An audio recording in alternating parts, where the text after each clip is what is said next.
Let's do it. Yeah. This is going to be fun.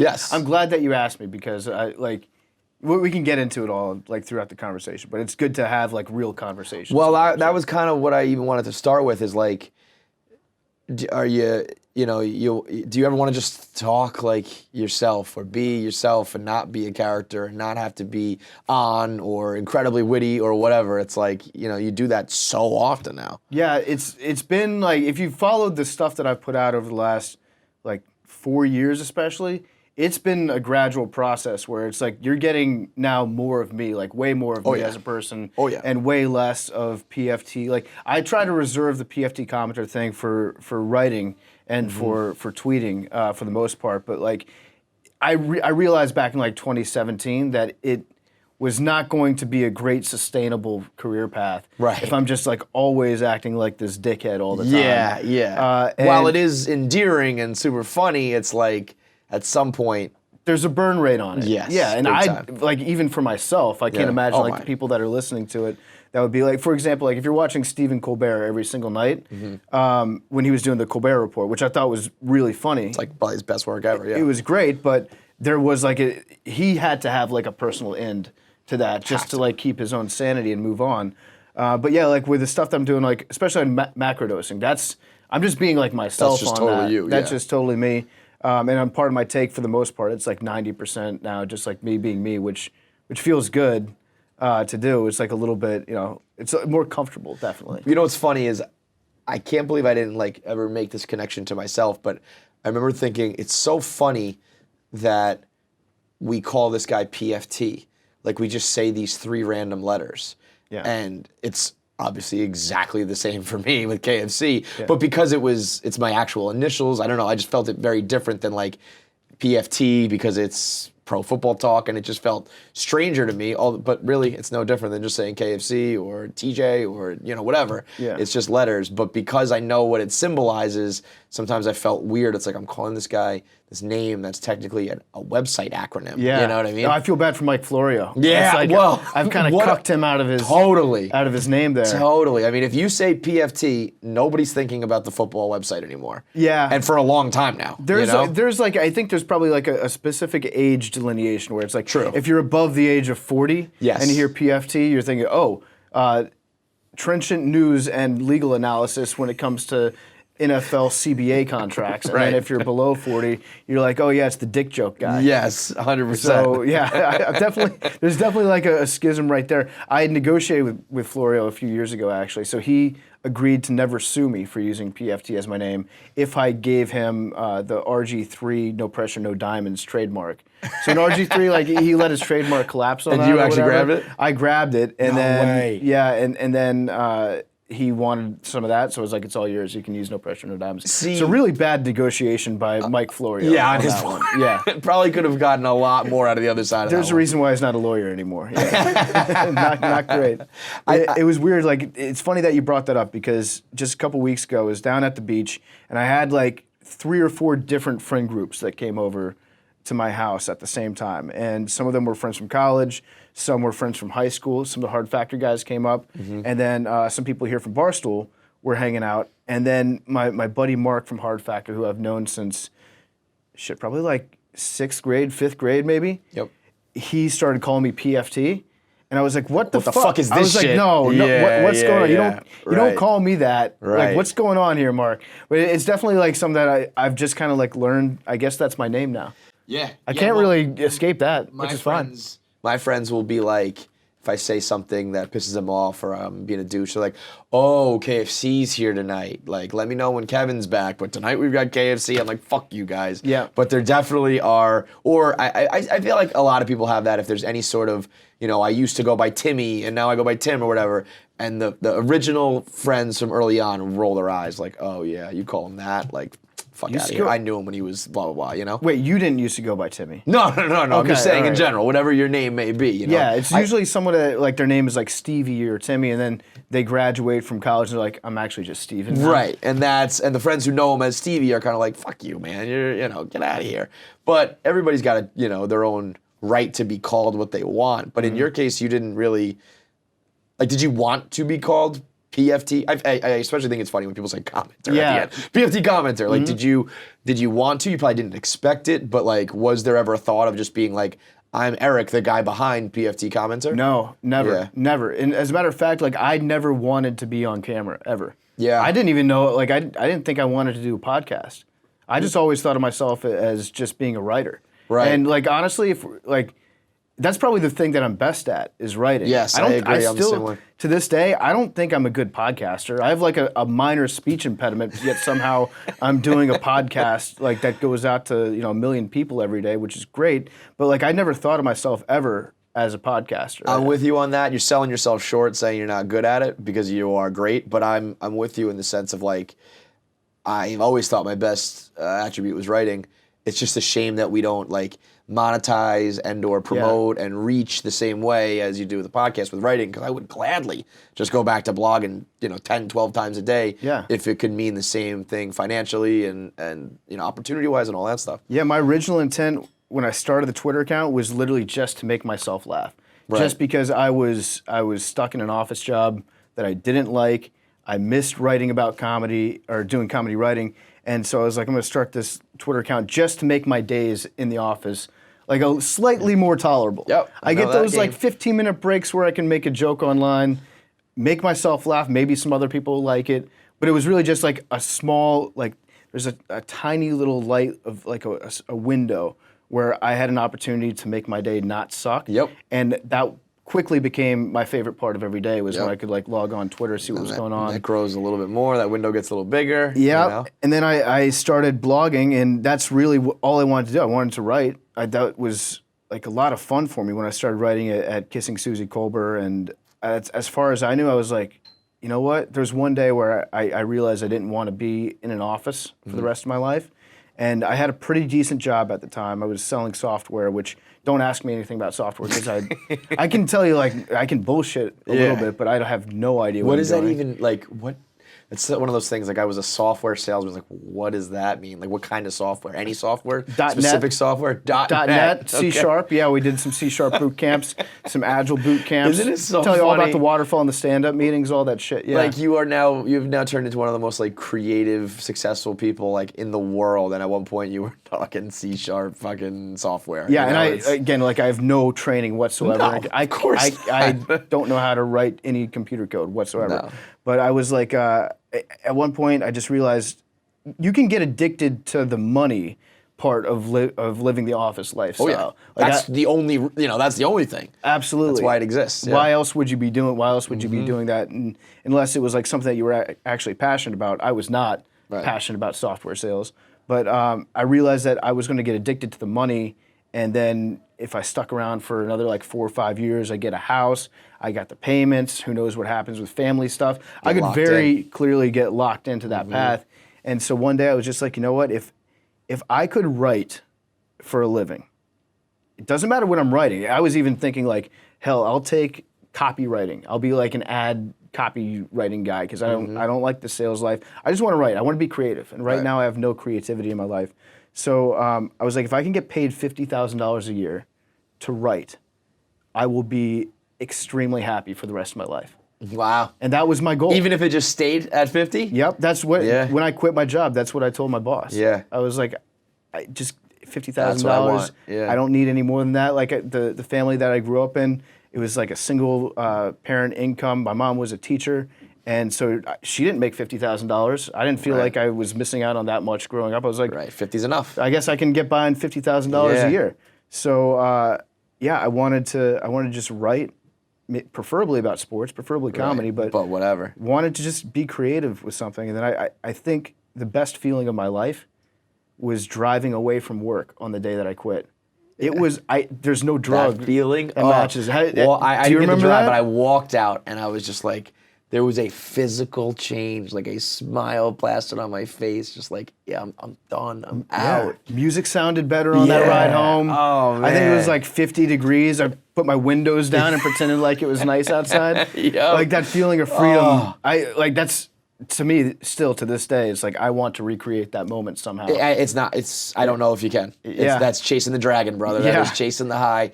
it's been a theme here on this show with basically everyone I've talked to, and there's been a few people who were in the cube and got out. And I apologize to anyone who's watching who's stuck in the cube. I got a couple comments when Sean Evans was on being like, oh, good for you, rub it in our face. It's like, it's not what we're here to do, but it's more like to know that, you can get out, or at least be happy for some people who did get out. I think that's a great combo. I think if you're lucky enough that you never had to have a cube job, or worse, if it's worse than a cube life, there are plenty of jobs that are harder. So if you had anything that's less satisfying than that, and you never did that, you don't have any perspective, really. Yeah. And if you get stuck in there forever, of course you're miserable. But to get that and get out, so you have some happiness and you have some understanding, that's where you can really appreciate the fact that you're doing something creative and cool and satisfying and all that. And I think some people that work in the cube life actually love their jobs. Fucking and they like their lives. Like I think that it's definitely a personality type. I know people that are very happy with their very office structured jobs. And they like it. And and I've always if it's told something people that they're good at, that's what I think is important. If it's something that you know that you're really good at, then that's good for you. Yes. Going into where if you're the best software writer or coder, then you feel good doing something that you're excellent at. Right. And so like that's fine, but it just wasn't for me. So the majority of people I feel like are just like I gotta pay the bills, or I fell into this, and it can be miserable. But what's interesting is like, I think the people who are happiest or most successful or find something that they really succeed at in our world starts out how you did. It started out with me too. It's like I was just doing it for fun. Yeah. Truly, just because I liked it. I would stay in on nights.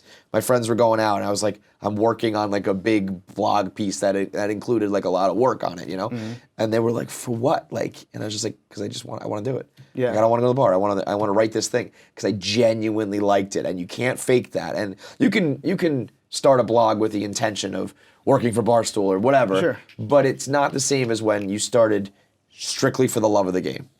That was it. Yeah, you can tell the people that are doing it for the love of the game because it shows through in their writing and what they're producing. 1,000,000,000%. And it's like very clearly just something that they'd be doing anyways, even if they weren't trying to get a job for it or whatever. That like rawness definitely comes through. And I still remember, so the day after I quit my job, I was going for a jog the next day because I was like, I had all this anxiety built up because the first day, the first day you feel awesome. You're like, this is the best thing that I've ever done. Like, what have I done? Then you wake up in the morning, you're like, fuck. I wonder if I can get my job back. And so I went outside. And wait, let me just stop you a second because when I did it, I took a pay cut, but nothing. I think I went from like 75K down to 50K. Yeah. Sizable, but I was like gonna still live in the same bracket. Were you talking like you were way out of that and you were dropping down? So I brought this up when we did the life advice thing with Mark Titus and Russillo a few years ago. But at the time, that year, I was making $150,000. Whoa! And that's a big drop. It's a big drop, and so I went from 150 to $0, that's pretty significant. So when you left, you didn't have that 50 set up. No. No, not at all. I just said I'll get there. Oh, okay. I had some money saved up too. See, people say to me like, "Congrats, man." I'm always like, "I got lucky," and they say like, "No, you took a risk." I'm like, I didn't really. I mean, I played it so that I didn't have to, but I went from I worked part time with Dave until I was ready and until Barstool was ready because I was like, I can't drop down to nothing.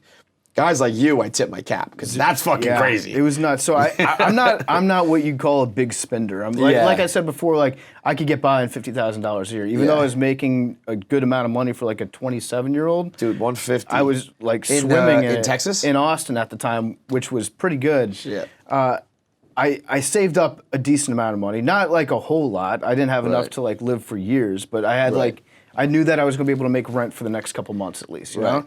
And so I go for a run the next day, and I'm very nervous. I'm like, what have I just done? Is this the right thing? Second guessing myself.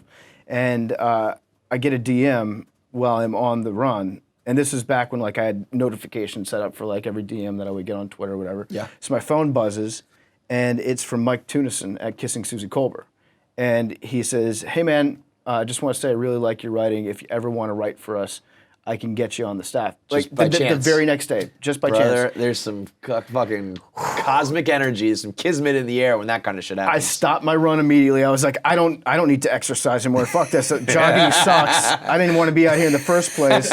I walk home and I crack a beer. I'm like, this might work out. We'll see. Man. Now, it was after that I learned that it was going to be like $30 a blog that he was going to be paying me, but it's somewhere, and that's not Mike's fault. I still have Mike is one of my original guys that I will always fuck with because he was the first person to reach out and actually try to get me paid to do some writing. Was he like the founder of Kissing Suzy Kolber? He's one of them. Yeah, it was like him, Matt Ufford, Drew McGarry, and a few other people that guys are old school. Old school, yeah. So at that point I was like, okay, well at least I got something coming in, which is good. And along the way I had to pick up a couple other writing gigs. It's funny, I was willing to take like whatever I could get at that point. So the other 2 gigs that I had when I first started being like unemployed, one was being a transcriber, like a transcription service. You might use them for your podcast or whatever. But I was doing them for focus groups. I just found it like online. I was getting paid, I mean, it was like barely anything. I want to say like $50 a transcript or something. Right. So I signed up for it, not really knowing what was going to happen. They start sending me these files, and they expect me to have this transcription software, which is like a race car video game thing where you have pedals to like move the tape back and forth, so you can type and rewind. Right. Oh, that's smart. Yeah. I didn't have that. I had like a miniature laptop. Yeah. So I had to like manually click and bring it back every time. Brutal. And I didn't realize that it was going to be for sex tape focus groups. Oh! And meaning what? Like, did you watch our sex tape and how did you feel about it? Oh, sorry, sex toy. Sex focus toy. Groups. My mistake. Not all right. sex tape. No, it's like sex toy review type shit? It would be like dudes being like, yeah, you know, my wife, she liked the dildo. She really enjoyed it, and I'd have to transcribe all this shit, and that was not glamorous. That was not glamorous. No. It's not erotic. No. Some might say like doing transcripts of sex toy focus groups might be hot. Not your bag. They would be wrong. What's the cleaning process like? Well, yeah, it got kind of messy, so we had to, if you had some of this water soluble, that'd be better. And that was one of my gigs. And then the other, Pat Cassidy from Hard Factor, Pat Cassidy of Pat and Kate fame. Yep. He was working production down in Austin. He was like doing some commercials.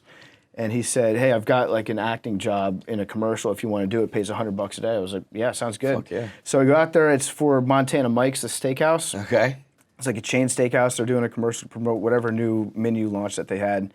And so they asked me if I could just be the cook. They're like, have you worked in a restaurant? Yeah, I've worked in a restaurant. Not really as a cook, but I've worked as food runner, server, busboy. So yeah, sure, whatever you need. So they put me behind this massive grill, turning these steaks and burgers over, and I sucked so bad at it. I was like nervous. I got fired after about 30 minutes. This is how bad that I was at just simply turning burgers during the commercial. They looked at the lighting guy and they're like, have you ever worked in a kitchen? And the guy was like, yeah. They're like, can you just hop in here and turn burgers? Man. So I lost my acting job to the lighting guy on the commercial. Flipping burgers is literally what the phrase they use to like denigrate people. Like, oh, you have to flip burgers, and you couldn't even. Well, I can flip burgers. I can, but not under the bright lights, bro. There's not under the pressure. There's also a difference between flipping burgers and flipping burgers. Like you know what you're doing in a kitchen in a commercial. Like those, they're quick. They're like moving around and shit. I was like using my fingers to like make sure the whole burger was on the spatula. It was falling apart. And but they eventually just said, why don't you just be the bartender instead? So there's like a half-second clip of me in a Montana Mike's commercial just sliding a beer at the camera, which is pretty cool. But yeah, those are my other 2 gigs besides writing after I quit my job. So you said you're like 27 at that point? About 27, yeah. Yeah, and so you're like, bills or not, you got to pay some rent, but there's really nothing else to worry about at that time, right? Yeah, cost of living is not that bad in Austin. You know, like it's always going to get worse. Like, do it when you're fresh out of college, because 24 is going to be a little more expensive than 22.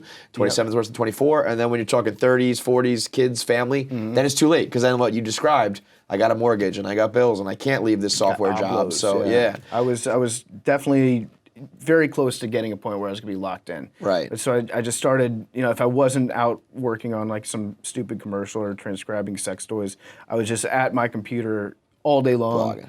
Blogging, like, it doesn't sound like a lot, but I was writing like 3 blogs a day. And the way you write.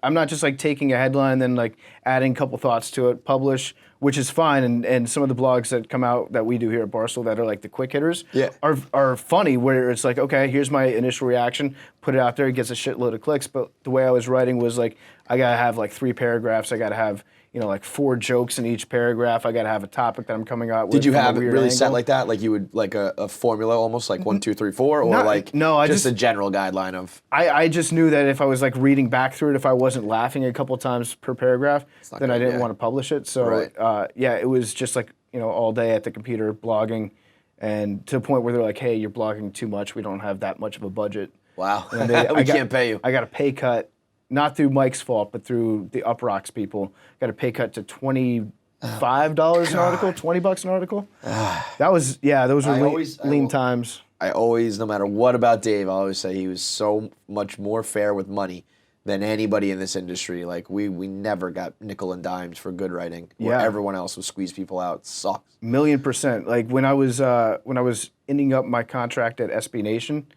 this is probably like 2015, I think. So I've been writing for a little bit. SB Nation was paying a little bit more. That's where I started doing the Monday morning column over there, which I missed that column so much. I really do miss writing a lot. I just can't do it. There's no time. I know, man.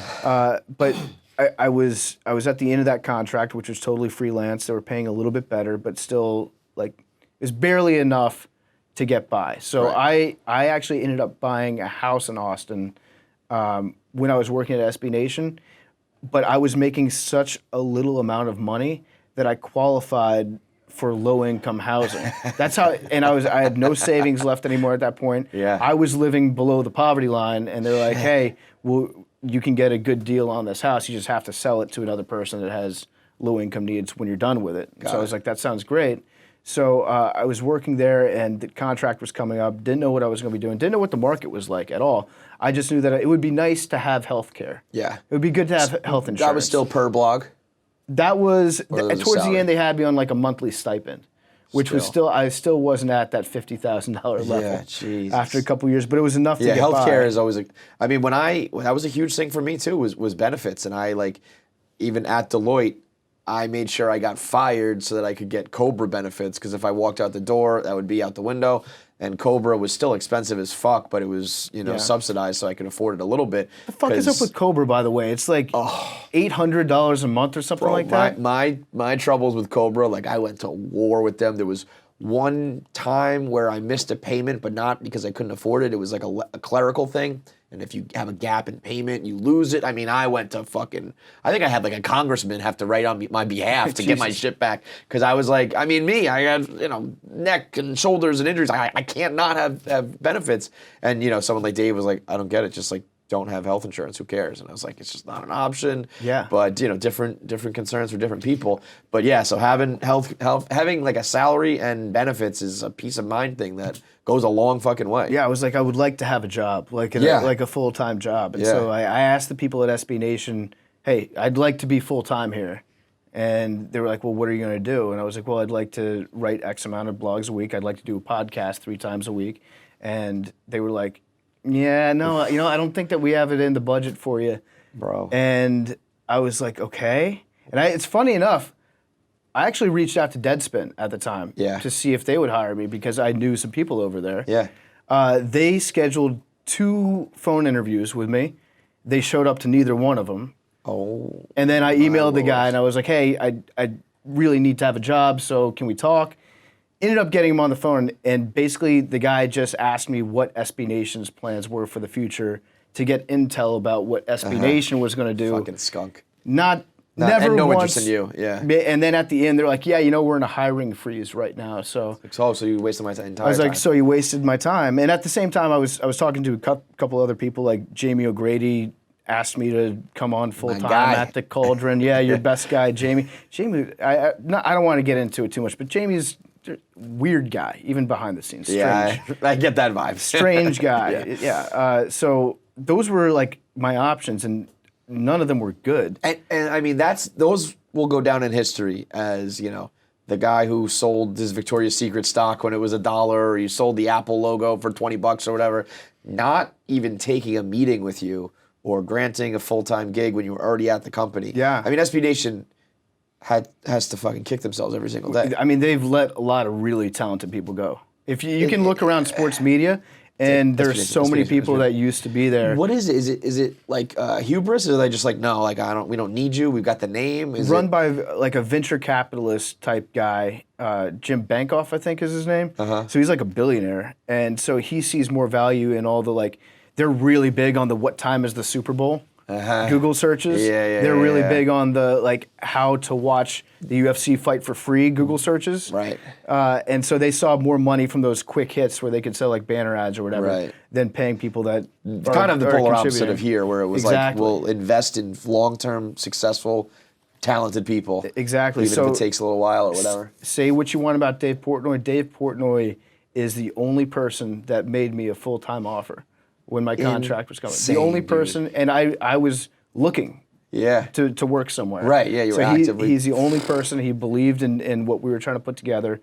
So, like, credit to Dave. Like, I will be loyal to Dave for doing that. And, you know, some people, like, I have written nicely about the people from Deadspin because I don't know about you growing up, but, like, I was not exposed to Barstool Sports until, like, pretty late. Like, well after college. Yeah.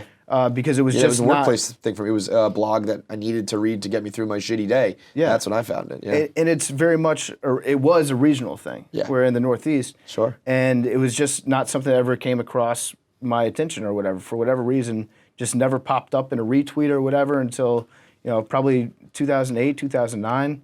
And so I did grow up reading, like, Drew at Deadspin, Drew at Kissing Suzy Kolber, that crew. And so it was for sure like a big part of my influence as I was, you know, starting to write. It's like, this is what I used to read. So I have said nice things about them because, like, I can't just pretend like it wasn't like part of my influence. There was a time where those websites were all, Deadspin was great, or at least had great people, and it all went south, or they became enemies of us. But yeah, there was certainly a time where now they just hate everything. Everything. Now they hate, and a little bit of hate's good.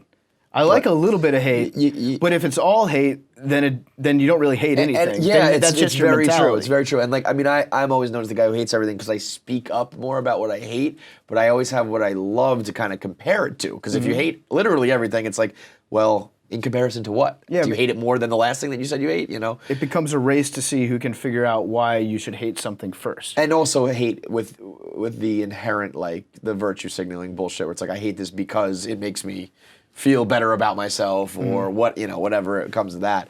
But yeah, there was a time where it was like, you know, just as talented as anybody else over here. And the fact that, like, they treated me like shit when I was expressing an interest to want to work for them. Crazy. And like they talk about themselves as being like the big, like, we're all about the workers journalists here and the journalists here. Like they literally used me when I needed money and needed health care.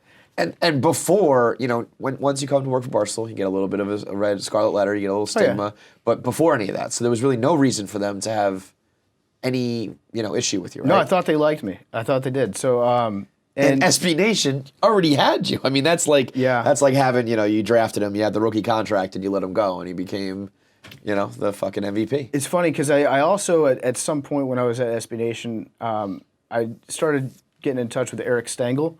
Who he used to be a writer and producer at the Letterman Show, and he was like, "Hey, I'm working on Opie Radio right now with Opie and Anthony, or I guess it was just Opie at the time." But he was like, "I want you to come to Sirius in New York and try to do a podcast." Right. And that's the first time I've ever really given that any thought. I was like, "Sure, I'll give it a shot." So I flew up to New York. This is again a time when I didn't have a lot of money, and I was like, I will buy the plane ticket. I'll get a hotel room. Because, like, I feel like this is a good step. Like, Eric's good investment. He's a good person. He seems like he's interested in helping me along. So I came up, recorded 2 episodes of The Steam Room in the Sirius office, and that's when I got to see Ed Sheeran at the urinal, and he can't piss. I pissed next to him, dominated him at the urinal. A lot of stage fright? He got big-time stage fright. Really? I saddled up right in the middle urinal. He scoots into my right. I start just letting it flow. Heavy stream. Dude, jet stream, like a fire hose. It was one of the best streams of my life. Nothing from Ed. I didn't know who Ed Sheeran was at the time. I was just like, okay, there's this little fuzzy red-haired guy next to me. Little fucking hobbit peeing next to me. I'm a good, like, 4 inches taller than him, not to brag, so that made me feel good. And he just can't pee, and then I flush the toilet, strut out of there, feeling good about myself, go down, start recording my first podcast episode. I'm, like, screaming into the mic, and Howard Stern walks by like right next to the glass as Shit. and I hadn't really met that many celebrities at the time, and here's like the king of radio walking past me as I'm yelling. Yeah. And he got I got like a little nervous, but Eric talked me down. We got through it, and then they made me an offer at Opie Radio, at Sirius XM. You want to know what they offered me? Yeah, please do. Please do. I think it was neighborhood of like $75 an episode. Yeah, and so Insane. I think it didn't do bad. I think it got like, I don't know, 30, 40,000 downloads for just like me, a blogger, doing this at the time with like no promotion whatsoever, besides just me like tweeting it out one time. And so they're like, yeah, we're going to do this. And I was like, Well, now you're making $75,000 an episode per according to the internet, right? Yeah, and that's quite the increase. Yep. Well, no, it's 82 now. Oh, I'm sorry, 82,000. And the company car, the town car. Sure, Town cars, naturally. Yeah, big one. But that's nothing against Eric. Eric wasn't in charge of like controlling the purse strings or whatever. But I think he that's even told this me industry. like, don't it's take nuts. it. Yeah. Like it's just like how can we get these? Because it's it's like they do know. What are you gonna go work in the Cube? No, you want to work here at Sirius. It's cool. It's fun. It's creative. But let me try to offer you the littlest fucking money possible and get blood from a stone rather than like let's do this the right way. And look around. I mean, people always say like, who are your competitors at Barstool? And I'm always like, there's not really one actual, Yeah. And why is that? It's like, because we're the fucking ones who pay and invest and cultivate and grow and, it's like, it's not a crazy formula, guys. But, I mean, those guys will go down in history. And at that point, when you're writing for SB Nation, are you PFT Commenter? Are we doing the sarcasm and I'm fully PFT. Okay. I'm fully PFT. I had no intention of ever being in front of a camera. Was there ever writing without the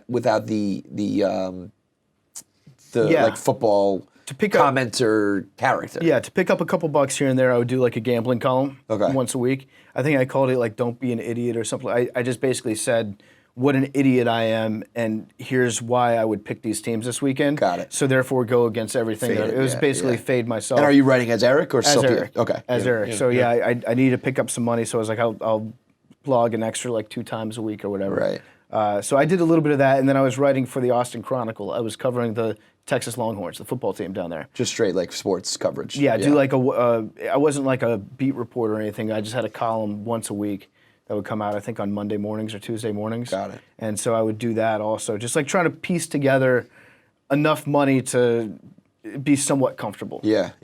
So to go all the way back though, like you were growing up in like the Northern Virginia area, right? Yeah. Like as a kid. Was there like, are people surprised that you became what you became? Did anybody think that you were theatrical or creative or like, you're going to go do something like that one day? Or did that kind of come out of nowhere? Yeah, they knew I wasn't going to be a basketball player from a pretty young age. That should sound pretty quick. Yeah, but I don't think that people would be surprised. I think that like I always had a strong inclination towards anything creative. I was always like a little bit weird. Like I had different interests in very specific things that other people didn't really care about sometimes. Like what? Like I got really into the radio, really into listening to the radio, and I'd say like probably my biggest influence of all time, like a hero to me, is a guy named Phil Hendry. I don't know if you know who he is. He was based out of Los Angeles. I think he still does a podcast, but he was on the radio there, like terrestrial radio, and people would call in, talk to people that were talk about the news on the radio. Right. And his whole thing was he's really good at voices, incredible voice actor, but he's also very fucking funny. Right. And he created probably like 4 or 5 dozen characters that had different voices. And so he would interview himself. Shit. And he would have like a different story about, like, it would always be like tangentially related to something that was happening in the news at the time. Right. But he would like interview himself. Like there's this one guy, I think his name is Herb Sewell is the name of the character, who's like a legitimate psychopath. Like he's got the like type laugh or whatever. And he had just been released from like a psychiatric prison where he was forced to undergo chemical castration. Holy for like shit! So he's got this whole for being like a backstory. real pervert. Whoa. And he was talking about how the governor of California needs to relax the laws about like letting former convicted sex offenders work in elementary schools. So he was like interviewing himself and being like, "This sounds insane. I don't know any parent that would want to do that." and then he would counter it and like start yelling at the host of the show using the voice and the fake telephone that he had in his hand, which would make it sound like a caller. And it's the funniest shit that I've ever heard in my life. You know, one-man show type shit. Exactly. And then people would call in, and then real people would call in to yell and get into an argument with the fake character. Yeah. All the while, Phil is also moderating the argument that's happening. Like maybe the most talented person I think in the history of radio. That's incredible. And so and that's on just like, I don't know, like 95.5 or whatever. Like it got syndicated for a while. Okay. So yeah, he would give out the number once every like 20 minutes to get people to call in since it was nationwide. There are always people calling in, but I remember like it was appointment listening for me. I would tape it even if I didn't if I wasn't at a radio at the time. Like what age is this? Later. Probably started listening to him when I was maybe 14. Yeah, okay, so that's a little 13, quirky 14. When you think like 14 guys are like, I want to watch football, like jerk off and ride my bike. Which I also enjoy. Sure, naturally. Yeah. But to have this like, your favorite radio DJ, disc jockey, voice guy is definitely like, I don't think anybody else in class is really relating to that, right? Yeah, that's like when I was at like I had like an excitement listening to him. Yeah. Because I knew that it was going to be something mind-blowing that I'd never heard before, and it was very cool. So I think that's probably where I got interested in like the idea of having a character and interacting with people using that character. So you think Phil Hendry is the reason why I don't think PFT Commenter is it? I would not be here right now if it wasn't for him. I remember back in like 2015, somehow he found me on Twitter and followed me. I'd never said a word about the guy. I had never mentioned his name. Cosmic energy. And I was like, this is like my dream come true. Like it's fucking Phil Hendry that follows me. So yeah, like I always had like very specific weird inclinations, like things that I was very passionate about that maybe not every teenager would be passionate about. Yeah. But I did, I love sports. I played sports. I love talking about sports. Did what about music? Normal at this point, do you play music? Yeah. So I started my first band, I think, when I was maybe 13 or 14. I actually got invited into my friend's band. I didn't know at the time they were using me because I had a 4-track recorder. Motherfuckers. And they wanted to do a demo tape. And so they just like brought me in as like those SB Nation motherfuckers using you, or the Deadspin guys using you on the interview. Yeah, as a rhythm guitarist. But I remember it was like the 7th grade talent show, and we were going to do Smells Like Teen Spirit, and I was going to be like the rhythm guitar player. And then our lead guitar player got busted for smoking a cigarette during a fire drill. The day before the talent show, I got bumped up like that thing you do style. They're like, we need you to play lead. And so that was my first band that I was in. What was the name of that band? That was Public Notice. Public Notice. Which then turned into Fall Guy, which then turned into the Elbow Jockeys. The Elbow Jockeys. That was my ska band that I had back in high school. Beautiful. We were pretty rude. It was pretty cool. We played the Homecoming Bonfire. That was fun. Hell yeah. So that I always had definitely like a strong pull towards music. Yeah. And I'm not a great guitar player. I've always been like, I don't know about like technically to like musically trained ears, but like for a casual fan, I feel like you shred, dude. I'm not bad, but I'm also like pretty realistic about my skill set compared to others. Yeah. And I think I'm a pretty good rhythm guitar player, kind of a crummy lead guitar player, but I'm a good songwriter. I've always known that about myself. For me, it feels like the same thing that I'm doing when I'm writing a blog that I'm really into. Like I can kind of see the pieces, how they fit together, and then when I listen to the finished product, I'm like, it gives me that same feeling as when I publish like a blog that I'm proud of. So I've always been a pretty decent songwriter, and it's something that I've kind of kept up with for the last, I don't know, like it's cool when you find the things that are a little bit transferable. Like even in my very limited music stuff when we were doing like the rap battles, like writing a rap, I was like, oh, this is kind of like blogging, like in a way. Like I got to get a punchline and a joke in there. I just got to make this rhyme, and this is kind of like a tweet. And it's like, oh, I can kind of do this even though I'm not a rapper. But these skills do overlap, and then you start. That's what when I did that. That's when I felt like, oh wait, I can do like anything out here. Like it doesn't have to just be writing. It can be audio. It can be video. It can be because they're all in the same realm.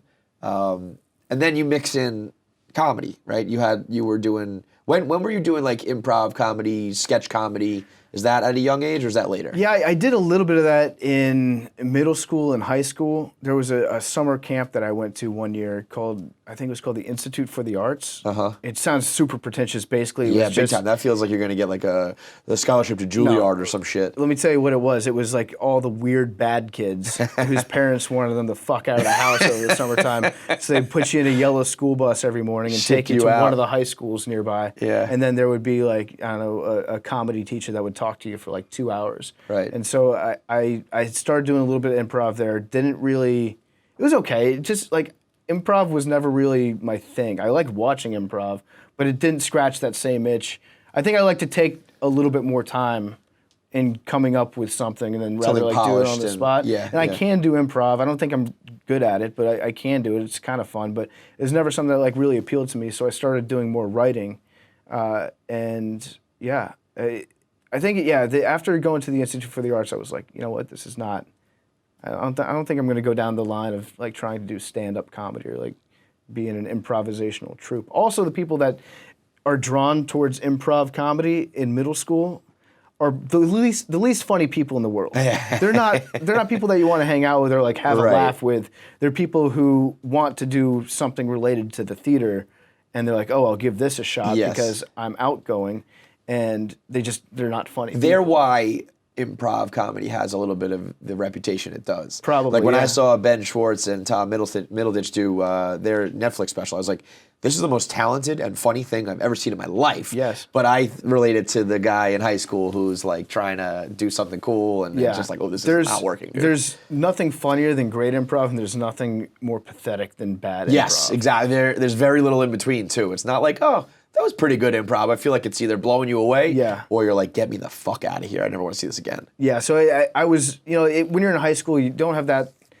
much of an opportunity to do like sketch comedy or anything. It was never really something that occurred to me at the moment, except I'm sure Pat and we probably made some like fucked up videos where we thought, you know what we used to do actually? This is funny. Like, we didn't do sketches, but what we would do is we would get into fake fights with each other.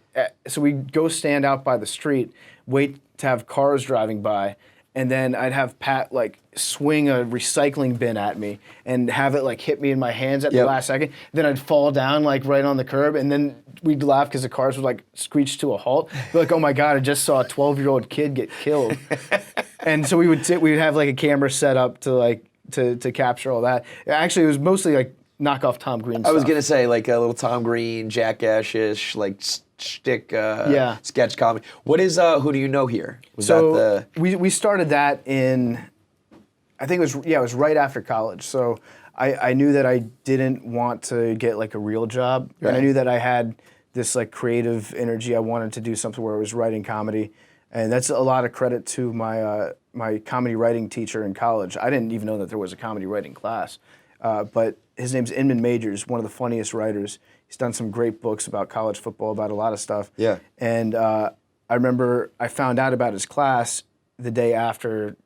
What do you call it when you're like I guess it's enrollment day or whatever. Sure. I found out about his class after I had already set up my schedule for that semester, and I was like, "Fuck, this is like the class that I want to be in." Yeah. And so I sent him an email and I was like, "Hey, I really want to get into this class. Comedy writing is like it's a passion of mine." So he meets me in his office. He starts asking me about like what my interests are. I tell him what I want to do, and I notice he's got like college basketball stuff set up around the room.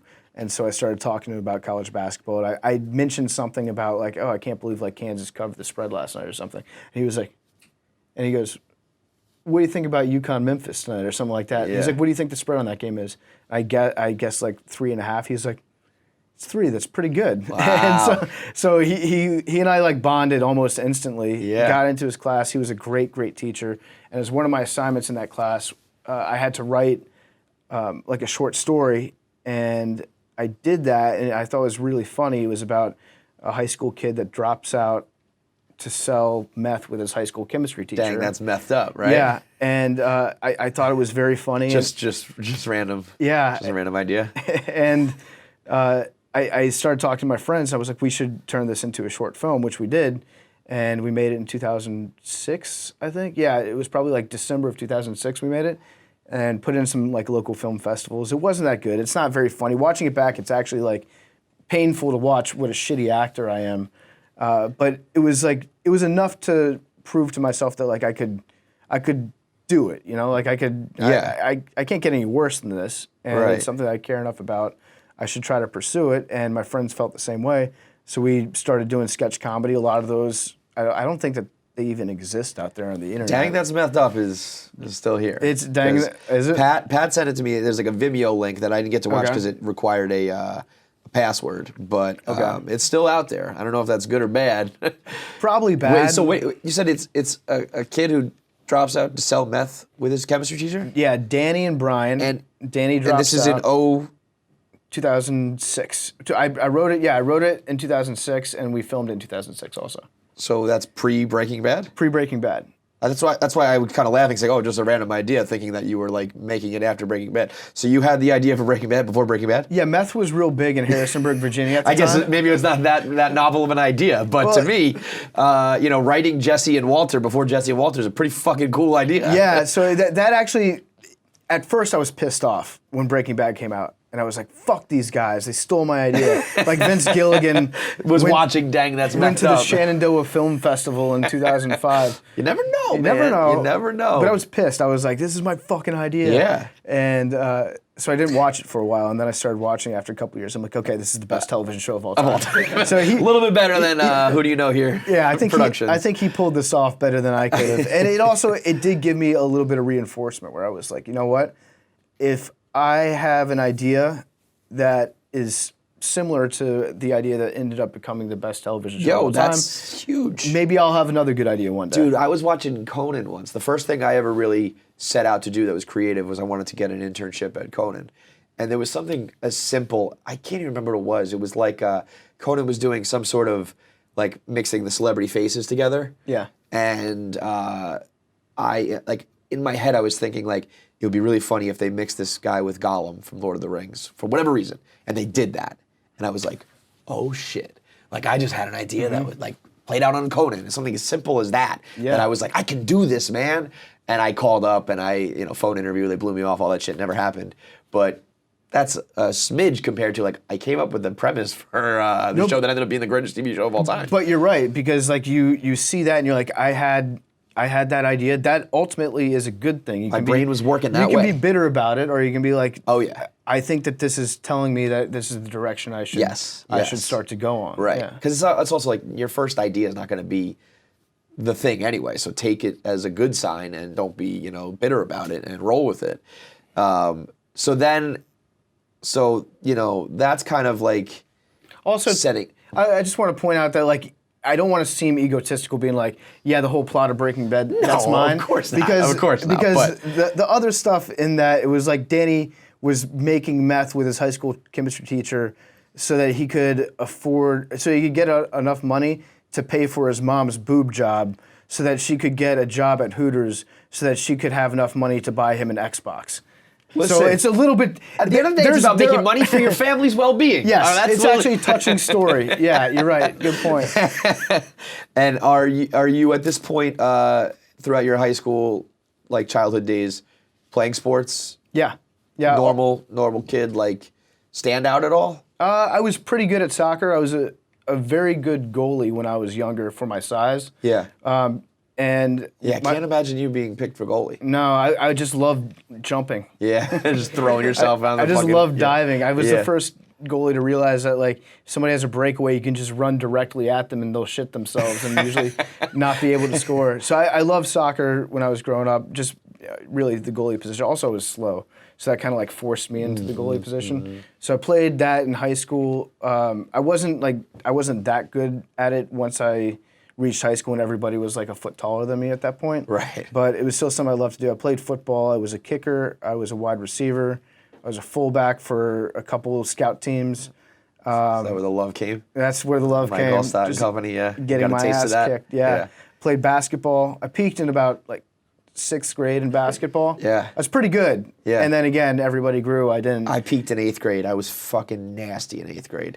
Because almost the opposite, I grew a little early. So I was like a big man in 8th grade. I was like back to the hoop, I was putting up like 15 and 12, and then, then it got real, and I was like I went from being a big man to a guard like in 1 year, and I was like, I don't have the handles and the jumper and all that shit. But that's what happens, man. You'll see a lot of high school kids. At least when I was growing up, there would be a guy that was 6'3" in 8th grade, and so they teach him only post moves.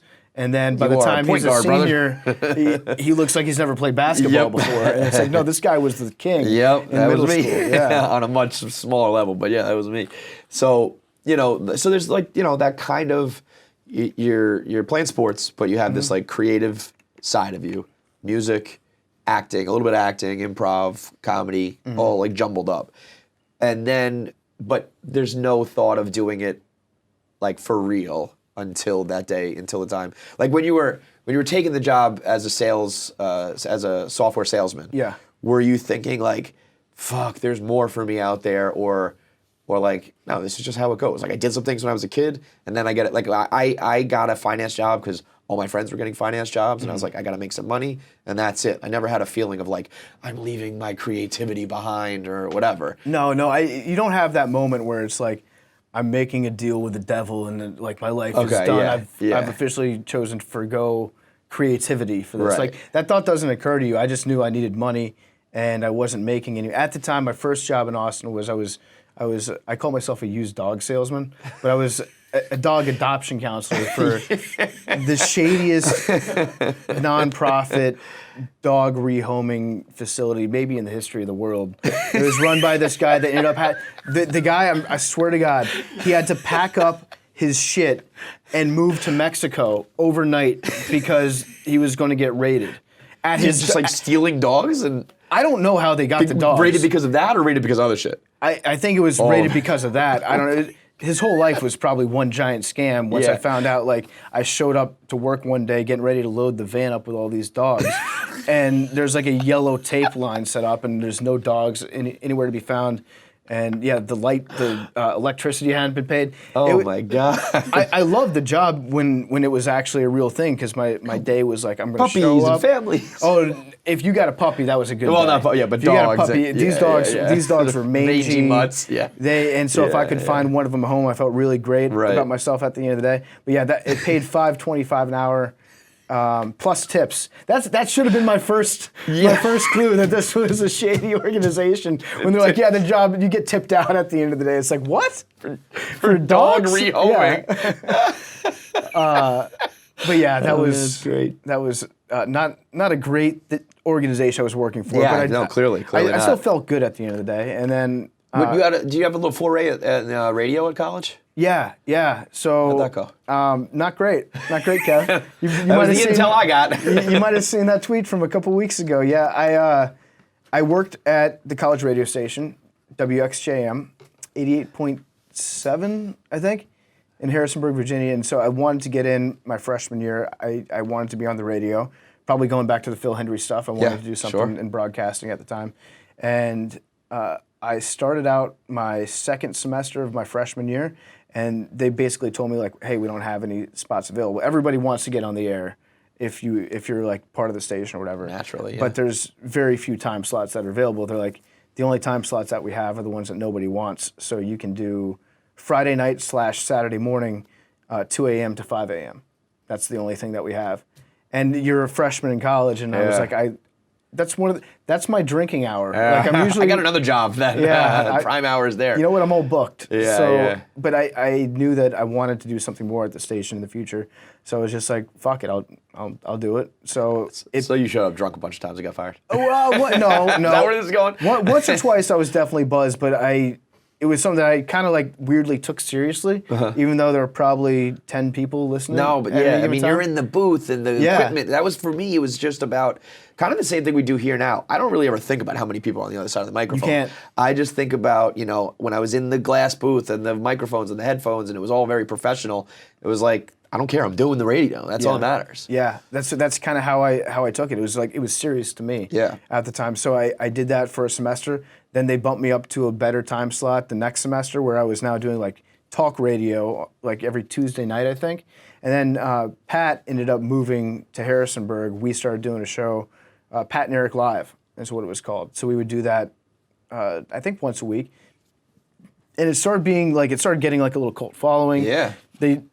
tried to measure what the internet audience was at any given time, this is 2005, something like that, 2006. Right. So kind of tough. You're kind of guessing at that Absolutely. point. People are still guessing now. Yeah, but you can see that there was like a spike when we were on the air, and it was very different. It was a college radio station, so they're playing like a lot of indie music, and then there's Pat and me getting on the radio and just doing fart jokes and being assholes for a while. Yeah. But it was funny. I feel like it was still pretty funny stuff.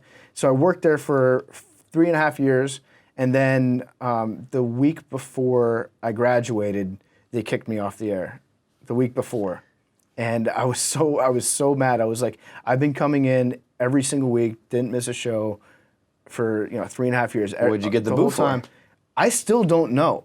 I suspect that there were people at the station that didn't like us because it was not like the rest of what college radio was at the time. Yeah. And so they might have thought we were douchey or whatever. And they told me that there was a complaint that came in and that we've offended somebody in the local Harrisonburg Wow, audience. you were getting on that cancel culture tip pretty early, huh? I found out that the person that made the phone call also happened to work at the radio station. But yes, they lived in Harrisonburg, and so they considered that to be a community complaint. Yep.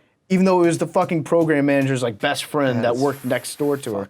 So they kicked me off the air. You gotta be a real fucking loser to make up lies to get a college kid kicked off of his Tuesday night spot. Like, yes. Get lost, dude. I know. But Fuck I mean, that guy. everybody in college radio takes college radio very seriously. And most people don't get that much success on the level it sounds like you were. So a lot of jealousy, a lot of. I mean, success Why is not like me? that's definitely a sliding scale where it was For like, sure, We but- had 30 people listening to the show, But when if most it- people had 5. Yeah. I mean, that's 6 times. You know what I mean? Like it doesn't matter what. It's all relative. Though it's like, all right, fuck this guy. We got to like take him down. Yeah. That's some bullshit. But so it was actually a good. It didn't end well, but No. you had your success with it, and all the while through. So you're like you do a little bit of radio, and you're playing rugby, right? Yeah. I started playing rugby also my freshman year. Chose rugby over football. Yeah, so I wasn't good enough to play football. I heard you had the boot to kick. I can kick. I can't kick as well as I used to, but coming out of college, it was something or out of high school, it was something I've always loved to do. Like a lot of people like to go to the driving range. For me, if I go out on a field with like a sack of footballs and an upright, kick. it's nice. It's like zen. It's like cathartic to me. I don't know. How far could you It's boot pretty it weird. at your prime? At my prime, I kicked a 60-yarder in rugby Whoa. one time. In rugby, Oh, so rugby, okay, so that's a little different. The sweet spot's a little bit bigger on a Still, rugby man, ball, and it's often shit. a small tee, and it hit the upright and bounced in. So it was barely 60, but Whatever, it counted. bro. It's 60. It counts. My farthest football, I want to say 53 Shit. yards, but I never had it didn't have a lot of height on it or whatever, but I just knew that I like kicking stuff. Yeah. I like playing sports, and I like physical contact, so I had a couple friends from high school that were like, hey, they also went to JMU, they're like, you should play rugby here. So I went out, played, had no idea at all what I was doing in the first game, but I just knew that I loved it. It was College fun. rugby is like this institution wherever you are, if it's club or beyond that. Like, I feel like the guys who fall into that in college, because I don't think there's like high school rugby, is there? Maybe? There is. Yeah, okay. it's starting to grow a little bit. But I'm sure, you're maybe right. now. Most But people, at the time, it's like you just find it in college, and Yep. it's like it's usually like these guys party and drink and like to fucking tackle each other and fuck around, and then you become this like your own frat basically. It's like you're a little cult.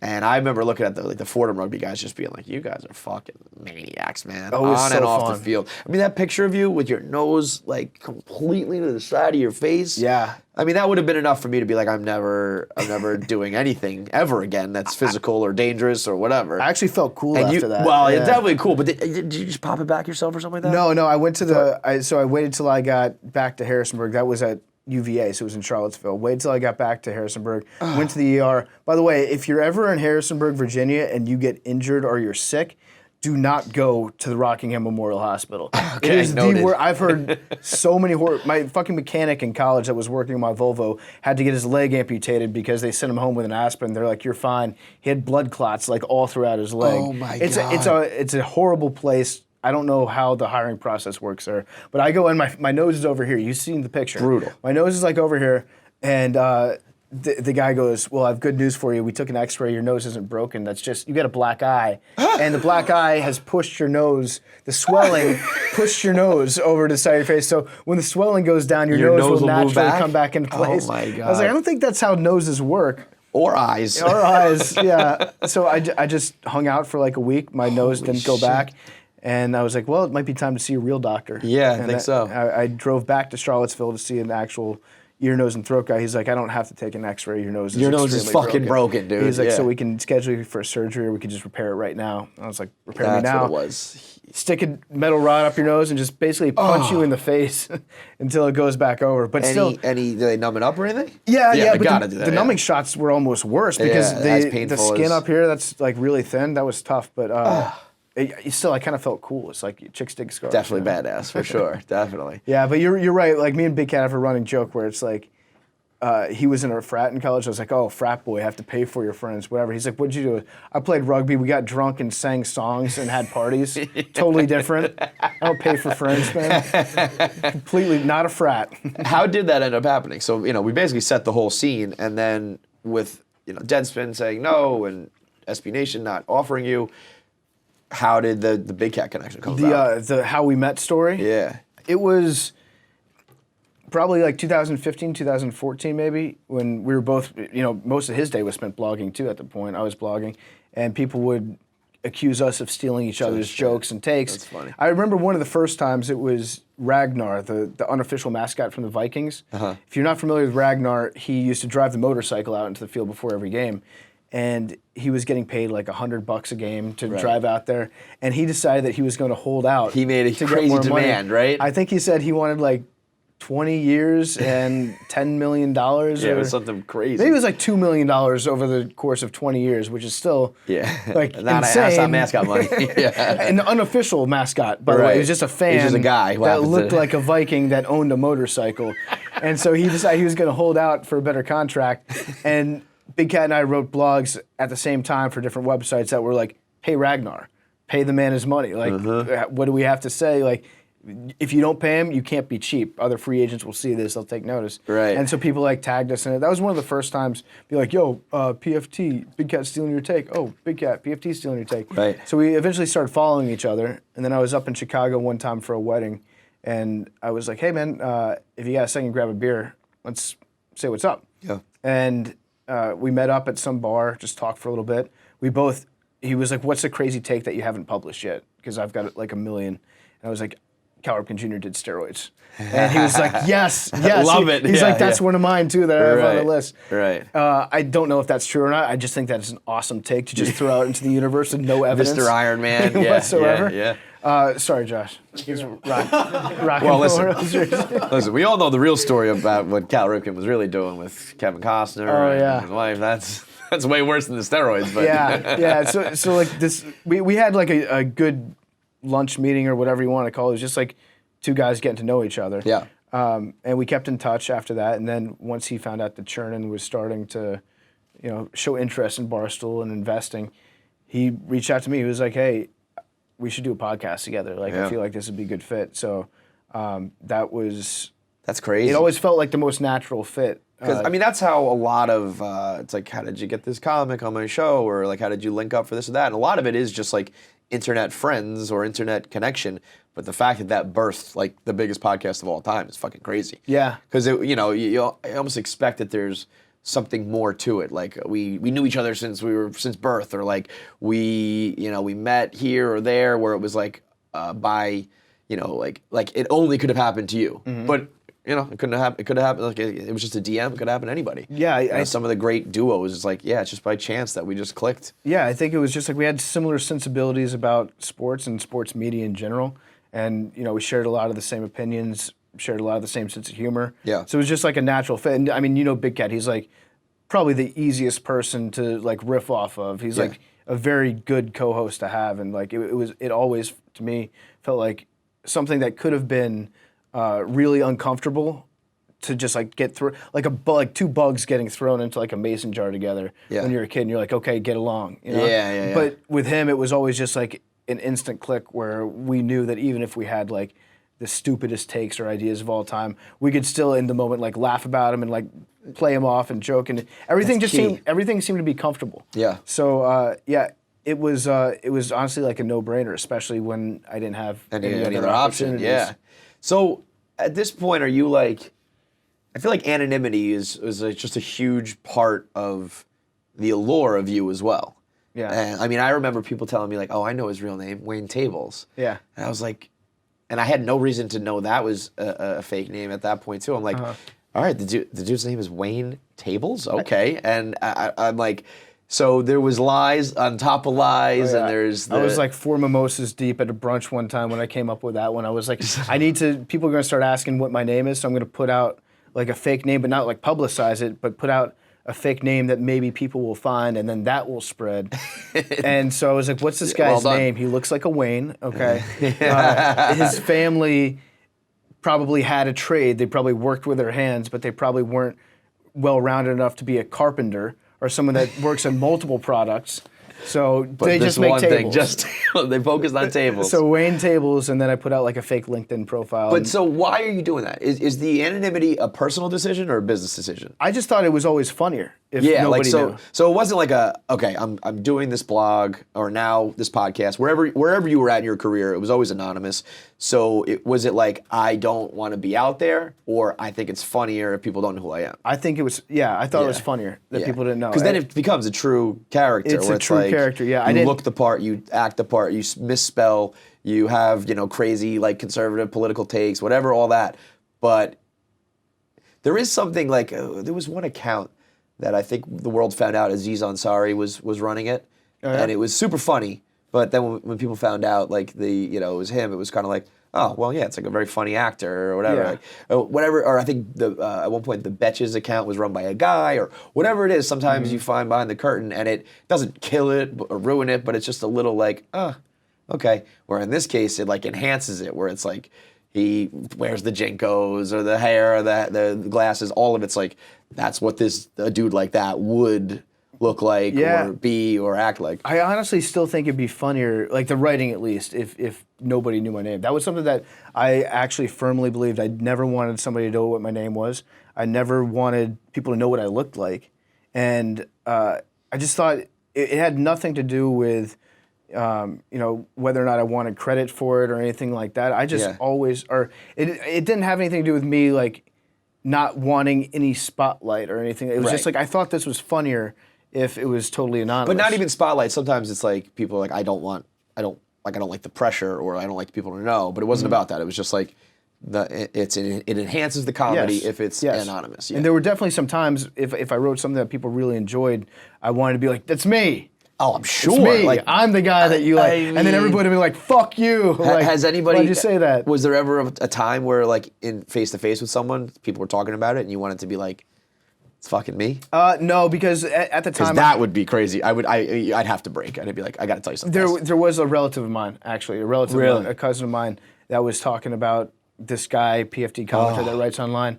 And I just had to tell him, I was like, hey... I got it. It's me, dude. It's me. He's like, shut the fuck up. I mean, that's an unbelievable... It blew his mind. I understand why that would blow your mind. For sure. Because I'm the last person that you in the world. Yeah, absolutely. But yeah, there was one time that happened. But no, I mostly like kept that to myself. Like my family knew, my friends knew. But besides that, it was... But just like, for the sake of comedy, Even like the people that I wrote with at Kissing Suzy Kolber, they, for a while, had no idea what my real name was, anything about me. I didn't for the longest time. Yeah, I liked it that way. And it's not because I'm like trying to keep my personal life secret or anything like that. It's just like I genuinely cared about this character that I had built, and I wanted it to be as funny as possible. And the way that it's going to be funny is if people can, like, they know that it's fake, but they're still suspending disbelief. Yeah. And they're, they can allow themselves to enjoy it. I mean, you fully committed. You went all the way in. Yeah. So how pissed off were you when that was doxxed by whoever did that? She doesn't like Dave, and so that's why she doxxed. Which is so it really didn't have anything because to do like with if me. you listen to the way you just described it, it was like it was your baby, it was your creation, and you gave literally everything. And she's gonna let her feud with another guy ruin years of work and build up. Yeah, they didn't like that. The Washington Post wrote something nice about me, so she was like, "Yeah, I'm just gonna put his name out there." Was there any talk with her beforehand? Did they give you a chance, like a heads up that it was coming? I heard chance to squash it. I heard like 6 hours before from the guy that had written the article in the Washington Post about me, and so then I think she called me up. And I was just like, what's going on here? Yeah, why are we doing this? And it was very clear. She was just mad about the things that Dave had said about her. They've been having like an ongoing feud for the last, I don't know, year. And finally she was like, fuck it, I'm just going to burn it. Even though, you know what's really messed up is the reason that she knew what my name was because I had introduced myself to people at Deadspin when I was applying for a job. And they fucking... Right. They didn't even give you the time of day, and that's the only reason she had the ammo. Honestly, I'm to a certain extent, I'm glad that it happened. Well, I'm not pissed at her anymore. Oh, like I would be. I was. I would hold that grudge for life. You're a better man than I am. I was for a little bit, but then it's like it's not worth like holding on to this grudge. She may have done me a favor by like not having that pressure. You would have never. Like, how else would it have ever come out? Like, at some point, it had to. If you were going to be as successful as you hoped to be, eventually something was going to have to give.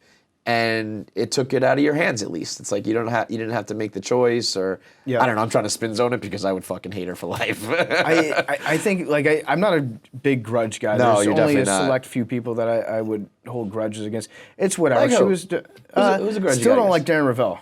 Yeah. And that goes back to a PFT Commenter blog from Kissing Suzy Kolber. What happened there? RG3 came out with a logo for himself. And by the way, I love RG3. His rookie year, he made me fall in love with football again. Electric, yeah. Amazing. And I was at his first game down in New Orleans. I followed that entire season. I was like, yes, I'm totally back in on the Washington, at the time, Redskins team, even though I don't like Dan Snyder. This is a guy that I can like fully get behind. I'm so happy. And we're gonna have like a franchise guy for years to come. Yeah, that's what you say if you have like a quarterback who's a rookie, dude. Once the second that Zach Wilson throws for like 400 yards, 15 years, 15 to 20 years, that's my future quarterback. But so I decided I was going to take the take of I hate everything RG3. Here are all the reasons RG3 is bad, which nobody else was saying at the time. And it was all out of love because I genuinely liked the guy a lot. And so he introduced his new logo, and then this is when I was starting to get into the whole like, every internet comment section will eventually devolve into an argument about Hitler. Every comparison will eventually end there. And so I was like, you know who else had their own logo? And then I wrote like an entire blog comparing him to Hitler, which is obviously facetious. Of course. I love the guy, and really the whole point of writing this was to poke fun at the people that didn't like RG3 in the comment sections. And the people that make Hitler. It's completely like satirical. That's something that's kind of like gotten away, is like people are like, PFT loves making Hitler references. It's like, no, I actually hate Hitler references. I think the people that make those are the dumbest people in the world, so that when I started the character, that would be the first thing that he would go to show how intellectual he was. So I did this. But what's so funny and why it's so good is when you do it, it's actually super intellectual. Like when you hit a good, you know who else, it's like, oh, that was fucking good. You know what I mean? So it's like you do it. It's just, it becomes funny and circular, but it's like it actually is funny the way he does it, even though it's stupid when they do it. It's great. Yeah, it's actually like, it's impossible to explain to somebody. It is. It's like I'm trying to articulate it, but it's great. I tried to tell my parents what I did for the first time. Oh, forget it. I should have just been like, yeah, I'm a porn star. That would have been like, they would have gotten that. Easier to understand, yeah. Actually, my mom would be like, I used to change your diapers. You're not a porn star. Trust me. But yeah, I was writing this article about RG3, and then there was somebody that replied to it on Twitter. His name's Dr. Neil Muhammad, and he replied to it and said, yeah, but Darren Rovell would tell you that Goebbels just had an excellent way of like building the brand. Also a joke about Darren Rovell's like willingness to overlook anything in the name of marketing. For the brand, For the brand. Yeah. And so he made a joke about that, and then Darren said, I have forwarded these comments to Charles Shippen at your university. That's right. Reached out to the guys. What a fucking asshole. So he found in the guy's bio where he went to worst. school, and hit him up and was like, hey, this person made this comment to me. Turns out the professor was like, who the fuck is Darren Rovell? I don't care. Good. So nothing happened about, but like Darren tried to get this guy like kicked out of his doctoral program for making a joke about Darren Rovell. Yeah. And so that guy actually ended up running for Congress. I don't think that he won, Dr. Neil Muhammad. But he's like a politician now in Illinois, which is crazy. Yeah. But so I'm like, fuck Darren Rovell. Yeah, so I've always kind of held on to that for a while. I would have figured you guys had like a friendly thing, but good to hear that it's like, yeah, fuck that. Yeah, and I saw Jeff's interview with you where he was like, you know, that's always touchy for me because it's like I know that Jeff has this good relationship with him, but also I have that. like the most acrimonious relationship ever. You don't all have to get along, you know. You don't, Yeah. Well, and that's what's an interesting thing too. I think about your Barstool career is this idea of like, can you be at Barstool while having friends at Deadspin? Can you be at Barstool while having different opinions from Dave Portnoy, from different political opinions, and it's like, I think the most basic idea in the world of like, of course, you don't all have to have the same idea, but I do know once you guys popped, and I want to talk about that in a second too, because it was like such a meteoric rise. There was a lot of that chatter from like diehard stoolies and kind of like, you know, what's PFT doing there, or is he gonna like just take it and bounce, or what? You know, I'm a mole. That was my favorite. Yeah, you know, or like he's gotta hate working there because Dave, you know, says this or that. And I don't think you ever like. Was there ever a moment where you like addressed it head on or said anything? I feel like you always kind of skirted. You were very good, very like judo-esque, just deflect. I've said a few things about it, but like it's honestly not that big of a deal. Dave and I get along really well. Yeah. Like I respect enormously what Dave has built and the way that he goes about. He's probably the best marketer in the world. In the world right now. It's like everything that he touches. It's the Paul brothers and that guy. Whatever field he chooses. I mean, the guy became like a financial advice superstar. I legit think he'll be a billionaire. Months. I think he's going to put that B up there one day. I think he will too. But I mean, yeah, I don't agree with everything that Dave ever says, and I don't think he agrees with everything that I ever say or do. But I think we both respect each other, and like I like working for him. He's a very, very, very fair boss, especially with how he treats his employees. Like I have not worked for a better boss in my entire life. Are there times when he attacks people on Twitter? And I'm like, here we go, get into the mud again. Where I'm like, it makes me like, it's not something that I would do. Right. He can like, it's fine. He does it. It's whatever. It's not something that I would do. But that doesn't mean that I hate the guy. It doesn't mean that we're ever like at odds with anything. I think most people, and it's a very dangerous game to play, by the way, if you're like judging everybody by by certain actions of their boss. Other people, yeah. Like you can't play that game because guess what? A lot of people. Guess what? The stuff that Dave has done, it actually pales in comparison to like most bosses and CEOs. Absolutely. Anybody in a position of power at some of these networks and channels and all that, it's like everyone at Barstool will come out squeaky clean compared to some execs at ABC and Disney and ESPN and all these places. Like I've always said, like it's a great place to work. I can't imagine working for a better place to do creative shit. They just let you go. Yeah, so like there has been chatter of like, oh, PFT doesn't really like Barstool, or PFT is just at Barstool because he's secretly on the Deadspin team and he's feeding them information. It's like, no, this is legitimately the best place to work that I've ever had. I think that if anybody got a chance to work in this environment, they would love it. 100%. There's absolutely nothing bad that I can say about the opportunities this place has given me. Right. And I love my coworkers. It's actually been funny because like when I first started working here, some people didn't know if like, oh, PFT, he's always in character all the time. Like kind of like a little bit unsure of how to interact with me, at least in that first year or so. Oh, I was definitely one of them, you know. And then we'd hang out. I remember I went out to a bar one time with like Trent, maybe Riggs was there, a couple other people. And I was just talking to them and they're like, you're like a normal guy. I was like, yeah. What you guys thought that I wasn't? Yeah. Like, what's going on here? There was. I mean, you were so committed to it that it was like. I mean, I remember people telling me like, I gotta be careful about what pictures I post because what if he's in the background and like and things where I was just like, whoa, this dude is like ultra committed to the point that I'm like, if I talk to him, will he be in character? What do I call him? Am I allowed to see him without the glasses? Yeah. Like there was this like I've never met anybody like this, so I don't know how to go about it. That's one of the things that I don't like is I hate that the fact that I've always got the shades on, it's become a burden to people that I work with at times. Yeah. Where if they're like getting a reaction video or something in the office and I'm in the background, they feel like, oh shit, I can't believe I just posted this picture, or oh shit, I can't put this up because PFT's in the background.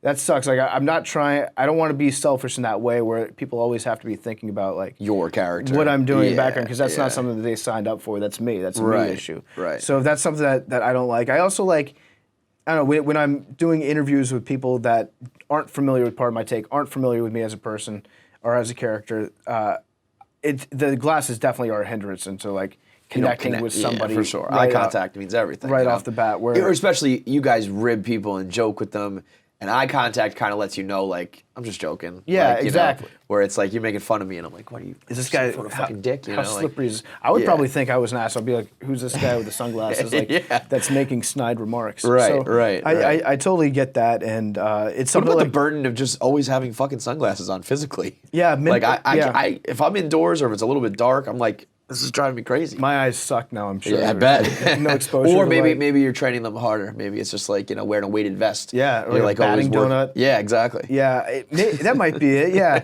I've definitely noticed in bars, if I'm wearing the sunglasses, that's probably the worst part. Oh, yeah. Because it's like dark in there. Place, you go to like a club or and something. And I've got to like step around. If it's like a Barstool event, I just end up stepping on people's feet and like walking into chairs. You're a blind guy. Like I am a blind guy in the bar. So gotta get you a stick. And I like the idea that there's a certain element of the character that I've preserved a small amount of the anonymity, like the tiniest little sliver, because of the glasses. And so that's what I like about it. But there's all these other things. So I'm considering dropping the shades partially in the near future, just for those reasons, because one, it's not fair to the people that work around me at times, and two, especially like in interviews, it's like it could sacrifice a little bit of the quality of an interview if they don't know who I am, and I'm definitely conscious of that. I'm always trying to make the guest feel as comfortable as possible. So I've definitely given some thought to that. I'm pretty sure. Oh, and also when we're doing live streams, the thing that really sucks is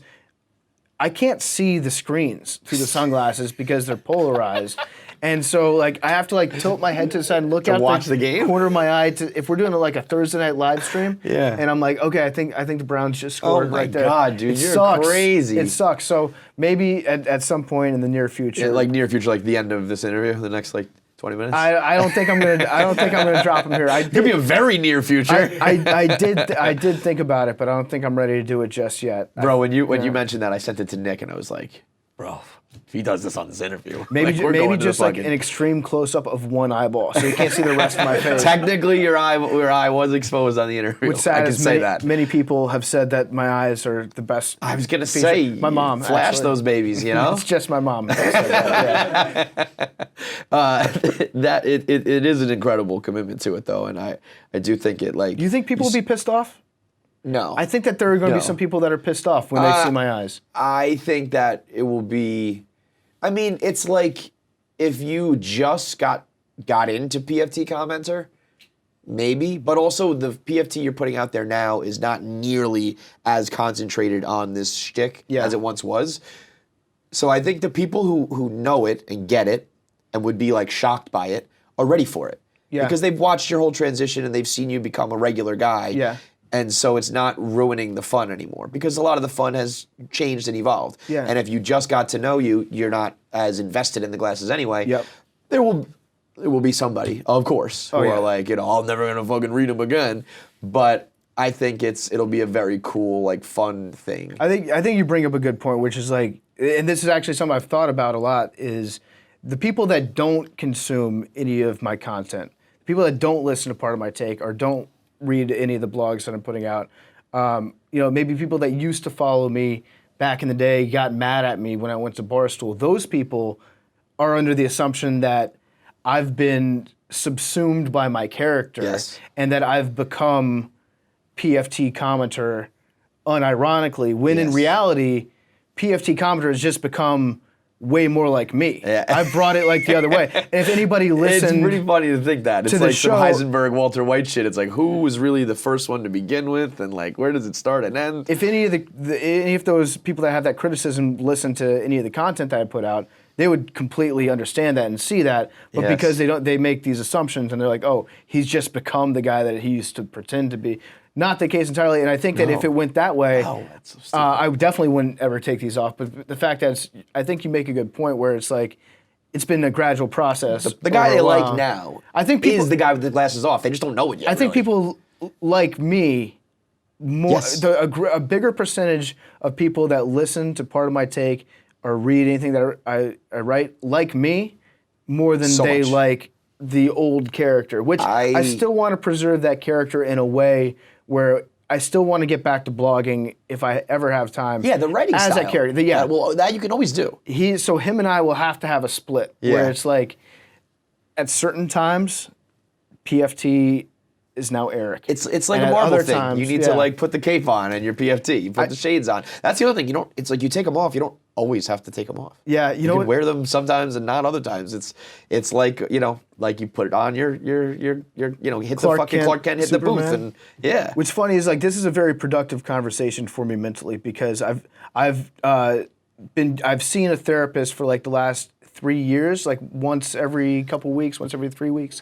And it started like I was dealing with some loss, and I was like, I need to figure out a way to like get through sadness, emotions, things like that. But it's also just like it's good to talk to somebody and have be able to bounce ideas off them. I very quickly realized like there's no blueprint for somebody dealing with this internal personality split that I have professionally, and like there's no way to guide somebody through that. It's actually way more healthy to talk to somebody that understands in it a little bit. That understands. Everybody here who's really like blazing their own trail in Barstool is kind of going into uncharted waters. Like there are radio personalities who you can lean on and understand their plight a little bit, authors, entertainers, all that.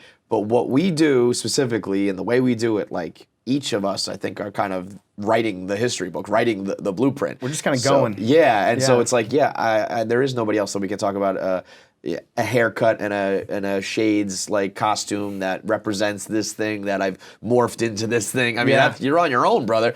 But I think that the people who like you, I mean, I know personally, while I like I said, when the Hitler joke hits or a good tweet with the right misspelling or that clever shit hits, it's money.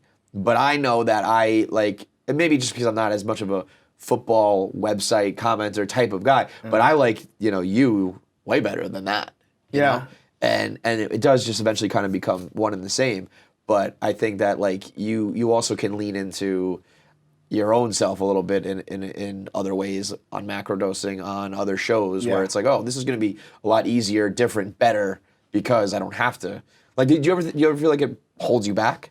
Are you ever like with the character? Yeah, or like just whether it's physically wearing the shades or if other times on Part of My Take where you're like, I really wish the conversation went this way, but I had to say the Hitler joke, so it went that way. Well, I don't do that. I don't do the Hitler anymore because like I think people that have just like started to listen to the show, like they don't understand the entire background behind the character. So it still is like a common joke that we have. It's like, oh, here comes PFT with a Hitler reference. Like we'll make that joke on the show. But I don't think that I've done that. But not even necessarily specifically Hitler. Like, have you ever thought like I had to do the PFT response or angle when I wish I could have just said, you know what, I really liked that play or that moment or that thing. Sometimes I think that like you got to spice it up a little bit, and like it's still like part of where I came from with the whole character. And if it ain't broke, don't fix it. I think that people like can very easily understand and hear when I'm switching into that mode, because Big Cat will do it too a little bit, where we'll just get on an idea if we're doing like PR 101 about some guy and we're talking about Johnny Manziel's lawyer that wears a cowboy hat. We're like, you have to pay a man with a cowboy hat extra money. Those are the best lawyers that you can ever. They can tell when we're like getting into our dumb mode. Yes. Or when I'm saying that Birmingham or Manchester is like South London. Like people. I think most people. You understand. Well, you hope. I mean, get that I'm joking, but then you do have other people that are, I can't believe PFT thinks that Manchester is in South London. Has you ever looked at a map? And it's like, I knew that. I knew that. Give me a little bit of credit here. Thanks for joining. Do you ever feel though like part of My Take's success was poking fun at things that then, Mount Rushmore is, it's like, I remember those getting so successful that I was like, oh, now I know why ESPN does that shit in the summer. People fucking love it. People want to like do the lists, and sometimes it's like, I do just kind of want to argue about MJ versus LeBron or whatever. And it's like, we can make fun of it, but also then when you start to see it succeed and you end up doing some of those things yourself on your own show, it's like, oh, fuck. What have I become? Yeah. No, we started Mount Rushmore season back in 2016, and it was just like, I've been doing Mount Rushmores when I was at SB Nation. Yeah. It was like something I would always poke fun of in the summertime. I'd be like, okay, I think one time I did the Mount Rushmore of the least racist slave-owning presidents. And that one went pretty viral. That was pretty good. Who were they off the top of your head? Do you remember? I think Thomas Jefferson, number one. Yeah, he's got a... He really loved some of them, if you know what I'm saying. So we started doing the Mount Rushmore, and it was as a joke at first to make fun of Mount Rushmore season when you have nothing to talk about. So I think we did the Mount Rushmore of numbers. Yep. We did the Mount Rushmore. Some of the dumbest ones are the Mount best. Rushmore of seasons one time. Yeah. Which is, you got four of them. Yeah. Yeah, I love so it, it started though. out as a joke, but then we realized, hey, we really like arguing with each other over stupid, meaningless rankings. Yeah. So it's definitely become one of those moments. It's like, I wonder if there was some ESPN are we execs. Mike and Mike? Yeah, I mean, Which one? I Who's Mike and guarantee who's Mike? there was some ESPN execs who were like, these motherfuckers are making fun, like, they're doing it now. God damn it. Exactly. Wait, people liked them because they were making fun of us, and now they're doing it, and people like them more? Like, what they the do it fuck? better? God damn it. Absolutely, man. It's like you do kind of, you live long enough to become the villain. Yeah, where it's like, but it's still fun. I don't give a shit. Yeah, Like, absolutely. Once it's at Mount that Rushmores point. are fun. I mean, you guys had such success so fast, really, right? I mean, when was the Adam Morrison interview? That must have been maybe like a month into it. Yeah. So within a month, you went viral, right? Well, the best thing that happened was after like episode 1, ESPN sent us a cease and desist letter. The and they're drama like, is you got to stop using that name and logo. perfect. And I looked at the logo. I was like, yeah, that's just 1,000,000% a ripoff. And you didn't realize it, right? I didn't realize. I mean, when I heard that, yeah. that you didn't get, pardon my take, as part of the interruption versus first take, whatever. I was like, oh my God, that's the dumbest thing I've ever heard in my life. No, it was stupid. I just thought it was a great sounding name. I didn't realize the reason that I liked it so much is because I've been watching it on television for the last 20 years. Vitalberg the other day said he didn't know that scarecrows were to scare crows. What do you think they were there for? I don't know. It happened in real time. He was like, "Oh wait, so scarecrows are for scare." Oh, yep, that checks out. Yep. And I didn't know that tortilla chips were made from tortillas. Okay. So this is the Mount Rushmore of like stupidest things of all time. I'm sure there are a and I'm million gonna put things. up you not knowing that your own show was, pardon the interruption, plus first take. Didn't really recognize that. Click. But yeah, the fact. So two things. A, that means they like recognized you, like they heard of you and got across their desk. They get a little social proof and clout there. And two, the drama, like we can blog it. ESPN wants to take us down. Stop the man's trying to stop the little guy. Yeah. That plus. You were getting good guests early. Was that because you just had a lot of connections? Did you have representation? Did you have because getting actual guests when Barstool really couldn't at that point really differentiated you guys. I remember being like, how the fuck are they getting all these athletes and all these like people? Yeah. And Adam Morrison saying Doomsday Bunker, right? That was incredible. Yeah, that was incredible. Well, it was Kyle Wiltshire that said Doomsday Bunker about Adam Morrison's That's bunker. right. So it wasn't even Adam Morrison. It was just a guy talking about him. Right. But that was like the first viral part, right? Yeah. That was probably the first viral interview. I think sending the cease and desist letter back to ESPN, where we. Yes. I wrote a blog that was like, I'm issuing you a cease and desist letter to tell you to cease and desist, sending us cease and desist letters. Yes. At that point, their lawyer must have been like, we fucked up on this one. Absolutely. Yeah. You know what it is? You're the embodiment of when you complain about the crying Jordan meme. Yeah. And you just hit them with the crying Jordan meme, and you're like, oh fuck, I walked right into that one. And I mean, that's why you are, I think, who you are. You started the interview saying how you scooped up you stole RG3's trademark. Yeah. And things like that, and writing the cease and desist, sending the cease and desist is how your brain is always on that extra level. There's a couple guys, and Dan's another one who I've always noticed, like on the rundown, Dan's take, I would always be like, he gave it some extra thought and like came up with something there. And I feel like the way you either satirize or just come up with your own take is like your brain just has an extra gear that I don't think the average person. I'm just a shit poster, man. You are king shit poster. I've monetized shit posting somehow. Yeah, you have made it into an art form. You are the Picasso of it. But so I mean, you go. You're a month into Barstool at that point, right? Because you started with part of my take starting, right? Day one. And I mean, right away, right? I mean, you're number one. And a real number one, not just like the charts when you first come out and everyone hits number one. You're holding and sustaining number one. And I think probably bringing in tons of money and like, I mean, that had to be just a radical change going from $0 and, hoping to get a call back from these places to being like, guess what? I have the number one podcast in the world. Yeah, well, it took Sports podcast. It took a little bit more. So we started out, we had that first screenshot that we put out. We're number one in all categories. We beat Serial. Yeah, in reality, yeah. Serial probably had like 20 times the download. For sure. Maybe more than we had. Right. And it took like, we did fall back to like, I think number 4 or 5 for a while. But come on, man. The I mean, you know what I'm talking about? Like, that's still... The wheelchair thing was awesome, and then getting Adam Morse, that was Big Cat actually. Big Cat had the Galaxy Brain idea to be like, okay, now what we're doing is this is like exactly what ESPN does when Ron Jaworski goes on the air and says Colin Kaepernick is going to be the best quarterback in the history of the NFL. Yeah. And then they bring Ron Jaworski on to every single show to have him then explain his take and then debate against Stephen A. Smith. Then Stephen A. Smith can debate that take again.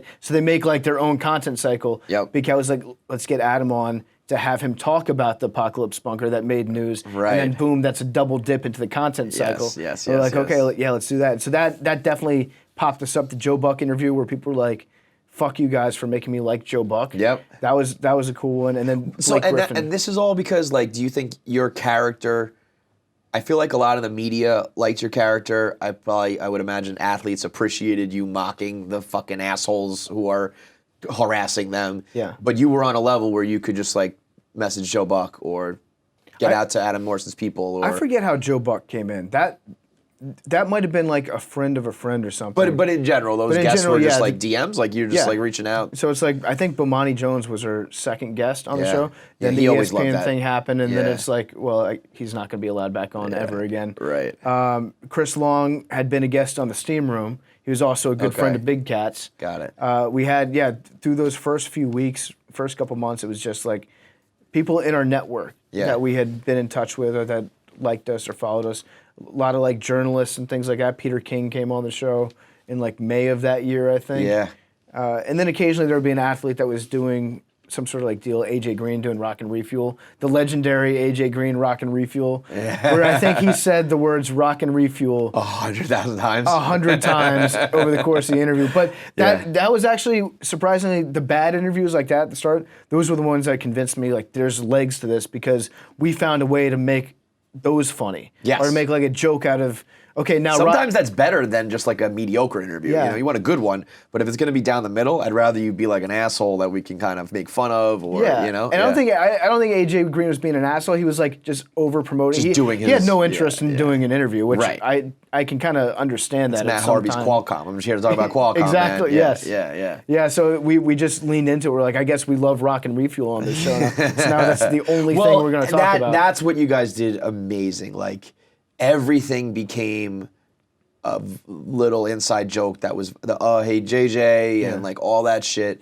Sheesh, you know, I'm blanking on some of them, but there was always it was hard to keep up with as a Barstool employee because people would say things to me and I'd be like, I don't know what that means, and then I'd be like, oh, it's the latest like pardon my take you know, thing. How important was Harambe to you? Oh, Harambe, I feel like that was a big part of going viral too. Our sweet prince. All of these things that like, dude, I'm still paying off loans with that dead gorilla money, man. Like that fucking. Thank God that fucking kid, man. You guys should track down that kid and do an interview with him one day. That's actually a great idea. Imagine that. He's got to be, you know, approaching 18 by now, right? Yeah. And be like, you guys can get some of this $82,000 in an episode because you sent us. I mean, you make your own luck, and you guys were opportunistic and smart and all that shit. But some of those things that are just like the universe throws your way. And it's like now making a Harambe joke. It's like the lowest form of comedy. Absolutely. I'd rather just be doing knock jokes all day than Harambe jokes. That kid would be amazing. But like I can't deny the fact that like our podcast is funded by like the blood of an ape. Like it really put us on the map. That was all Hank. Credit to Hank for that. I remember being like, Hank, he's young and maybe he's plugged in with what the kids are doing. But I was like, that's the ugliest fucking shirt I've ever seen. And then I heard that it was like breaking Barstool records. I was like, God damn it, these fucking guys. Hank was like, we got this tie-dye shirt. It's like a red, white, and blue tie-dye swirl with Harambe's face and a halo on it. And we're going to sell them. And we're like... Okay, dude. Okay, I guess we're going to sell it. And next thing we know, we've moved like 50,000 of them.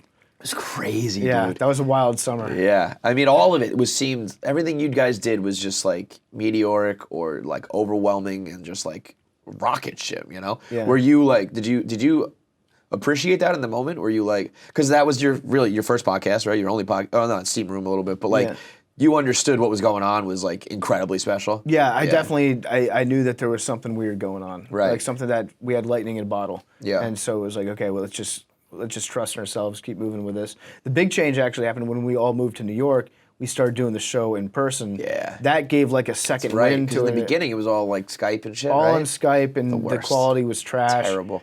And you guys had the reggaeton horns. Yeah, that was episode 1. Yeah. Yeah, we had to get rid of the reggaeton. Yeah, that was shortly lived. Who's responsible for that? Because I remember Big Cat being like, "Hey, I've sent this to a couple people around the office. Their big feedback was like, we got to get rid of the reggaeton horns that kick in every 30 seconds in the show." And I was like, "No, we're keeping it." I was like, "I'm standing on the table for the reggaeton horns. Hand up." Sometimes you gotta admit when you're wrong about things. But even that became a thing. It. It's like people hated it, but now you can joke about it. Yeah. But so like the ultimate thing is like, I'm not going to take anything that I do too seriously, right? Because I don't know what the fuck I'm doing. Yes, I'm just trying to make myself laugh. Like, this is all like a dream, right? Really, like my life is a dream to me. Yep. And everything that I do, I try to do the best I can. Try to have fun. Try to make jokes, make people laugh, entertain myself when I can. I wish people understood that more. Where it's like, because but if I fuck up, I fuck up. It's like whatever. Critical fans are actually like probably your biggest fans because they care enough to like comment or feedback or and I love that. But it's also like, I wish you guys just understood that at the end of the day, it's like, I don't really know, man. We're trying this out and trying to make it work. And it's not like I'm saying, fuck you guys, you're gonna laugh at this, and then you don't. It's like, I don't know. We're just along for the ride together. But I do appreciate that they like it enough to be like, this fucking sucks. Yes, you know? absolutely. And there's some people that they're probably recent listeners of Part of My Take that have jumped on board, and they reply to us like we're Colin Cowherd or like we're Skip Bayless, and like we were very self-important about our takes. This one lady last night was like, "I see you talking shit about the New Orleans Saints, and you like to make fun of us all the time." I was like, I think that's probably like the least franchise that I make fun of. Yeah. Like I like New Orleans, I like Jameis Winston a lot. Like, I don't think I've been making that much fun of him, but people that like try to take me to account for like cold takes that I have. It's like, listen, I don't know if you're familiar with this or not, but I don't know what I'm talking about when it comes to football. Ever. Yeah. I watch football, and then I react to it, and then I share my reactions to you guys. I don't grind film. I don't spend all my time. I'm not doing like research. I'm not, I played high school football. Right. I watch a lot of football. I've probably played. No, I'm not a big Madden guy. I would just say like, I've played more rugby over the last 20 years than thrown a football. Like, I'm not an expert by any stretch of the imagination. No. And never purport yourself to be one. No, never claim it. In fact, if you like believe everything that I say, and or like I really like this guy's opinions, I think that he knows what he's talking about on the field. You're a fucking idiot. Moron, dude. If anybody says that about PFT Commenter, you better watch out. Truly stupid. There's some kid right now watching going, oh, fuck. Really? Yeah, I mean, there are times that when we have to get serious about things, or, you know, we give a take that we firmly believe in, and if we're wrong because, you know, everybody's wrong a lot in this business. But I just never try to take myself or my opinions too seriously. What about, though, I mean, there's some more serious, so like the Van Talk fiasco happens. Yep. I guess, you know, the Kaepernick situation last summer where Dave and I were taking all that heat and Barstool was getting a bad name, and it's kind of the opposite of like everything you guys have, you know, stood up for. The Trump interview was probably another one where it was like, wait a minute, what's Barstool doing? Where you kind of did have to be, you know, you're not the character for a moment. Yeah. And there's always this little like PMT, not versus Barstool, but just like separate from. Some people think it's separate because it's a credit to you guys. It's a compliment because you became so popular that people don't think of it under the umbrella anymore, and it's almost its own entity. But there was those 3 times. I'm sure there's a couple others where it's like you were separate from us in a way and needed to almost comment on us while still being part of Barstool, you know? Yeah, so to run through those 3, it's like, okay, the Van Talk thing, that was, it was definitely like an embarrassing moment for me. Like, you get a show, being like on SportsCenter, being on the same channel on ESPN. That was like it, right? I thought that was, I used to grow up watching SportsCenter every morning with my dad. Yeah. I would be late to school on Monday mornings because he'd let me stay an extra like 5-10 minutes to watch plays of the week with him. Yeah. Like Oberman, Kilborn, Dan Patrick, Rich Eisen, all these guys, Boomer. The legends, back in the day, like I would watch them all the time, and that I think subconsciously I was like, I would love to do that, but I had no interest in being like a journalist or a newscaster. But it was like, these guys have the life. You got to do it And in then- your own way. Then we get to ESPN, and it was never going to work out. Never. It was never going to work out. Did you know that in the moment though? No, I was. I should have, but I was being optimistic. Because I remember thinking it. I was like, God, best of luck, but like, how is this going to happen? Yeah, in reality, I think it was not going to end well no matter what happened. And John Skipper had me and Big Cat into his office, I think the day after it came out. And the overtures he was making, he wanted to hire us. Okay. He was like... away from Barstool? Like, we be didn't full-time know, employees? Yeah, we didn't know what this meeting was about. We just thought, okay, we did a show, we got some backlash, Big Boss Man wants to meet with us under the pretense of he just wants to like get to know you guys since you're now working on his network. Right. That seemed like a normal request to me at the time. Yep. But the overtures, it was clear that he was like trying to hire us away. Me and Big Cat were both like, no, this is like, no. We were friendly in the meeting. Right. And in the meeting, he looked us in the eye. He's like, I just want to let you guys know I've got your back. I know there's some backlash. I've got you guys. I think you're good kids. And we're like, okay. Was it like we want to hire you because like we got to get you disconnected from the Barstool name, or just like we think this is awesome? And that had nothing to do with it. Okay, they just didn't know why they were partnering with an outside company when they could just try to hire us on their own. And he makes the promise to have your back. He didn't say I want to hire you. He didn't make that abundantly clear, but he said it in so many words, Gotcha. And then said, I got your back. And then said, I got your back. That was bullshit. But it was never going to work because like it was like each company had like a different agenda. ESPN just wanted to get young and use the Barstool name for it. Yep. And Barstool wanted to use ESPN to like, I actually don't really see what the upside was for Barstool at the time because it was always going to drag. Anytime something like that happens publicly with a major network, it's just going to get people online that are mad about the jokes that were made 6 years ago back every time in public trying to score internet points. So it was, I think it lent us like credibility. I remember thinking like if like hopefully it trickles down to everybody in a sense that's like maybe other networks or entities would take us seriously. Yeah. But it did not seem like the wisest fit. It was not a great fit at the time. And when it was happening, it was definitely a little bit embarrassing to me because my mom, I remember she like texted me or she emailed me a link to a Washington Post article about my show getting canceled like the day after the show got canceled. She's like, "Hey honey, you're in the Washington Post." And I was like, "Yeah, Mom, thank you. Thanks, Mom. I know I got fired. Thank you." And that was another case. I mean, that's it was still very okay. So I don't want to overuse the word embarrassing. I said it twice. I don't really mean embarrassing. It was not. It was something that like was uncomfortable for me at the time. Yeah. But even in the moment, I still saw how hilarious it was that I've like worked for so long. The last 7-8 years, went out on my own, grinded, tried to make the best that I could. End up getting to a point where we get a gig on ESPN, and then we're fired after one show.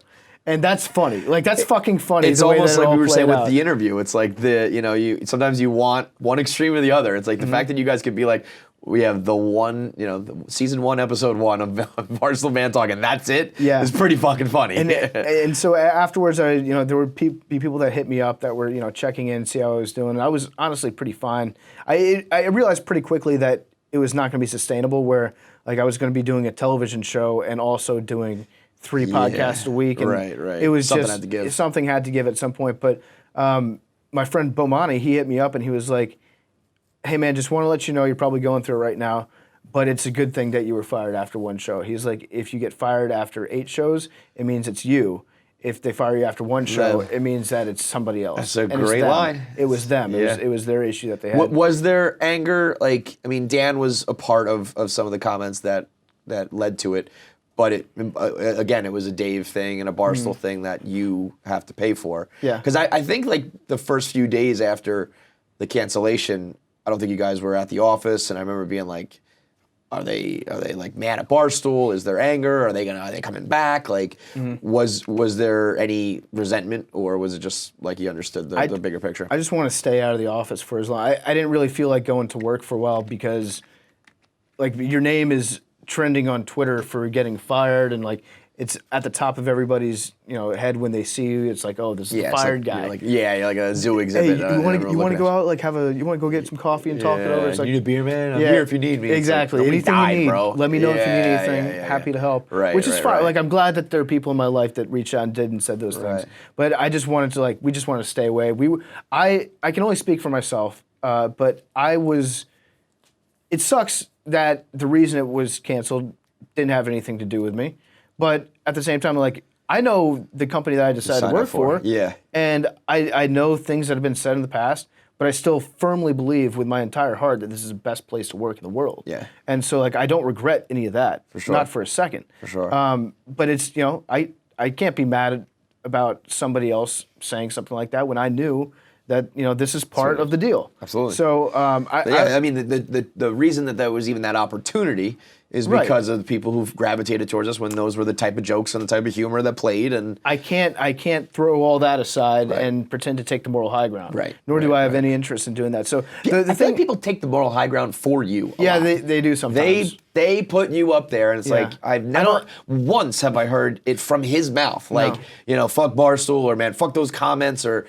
It's always people doing it for you, like they know where you stand politically, socially, whatever. Like LibFT.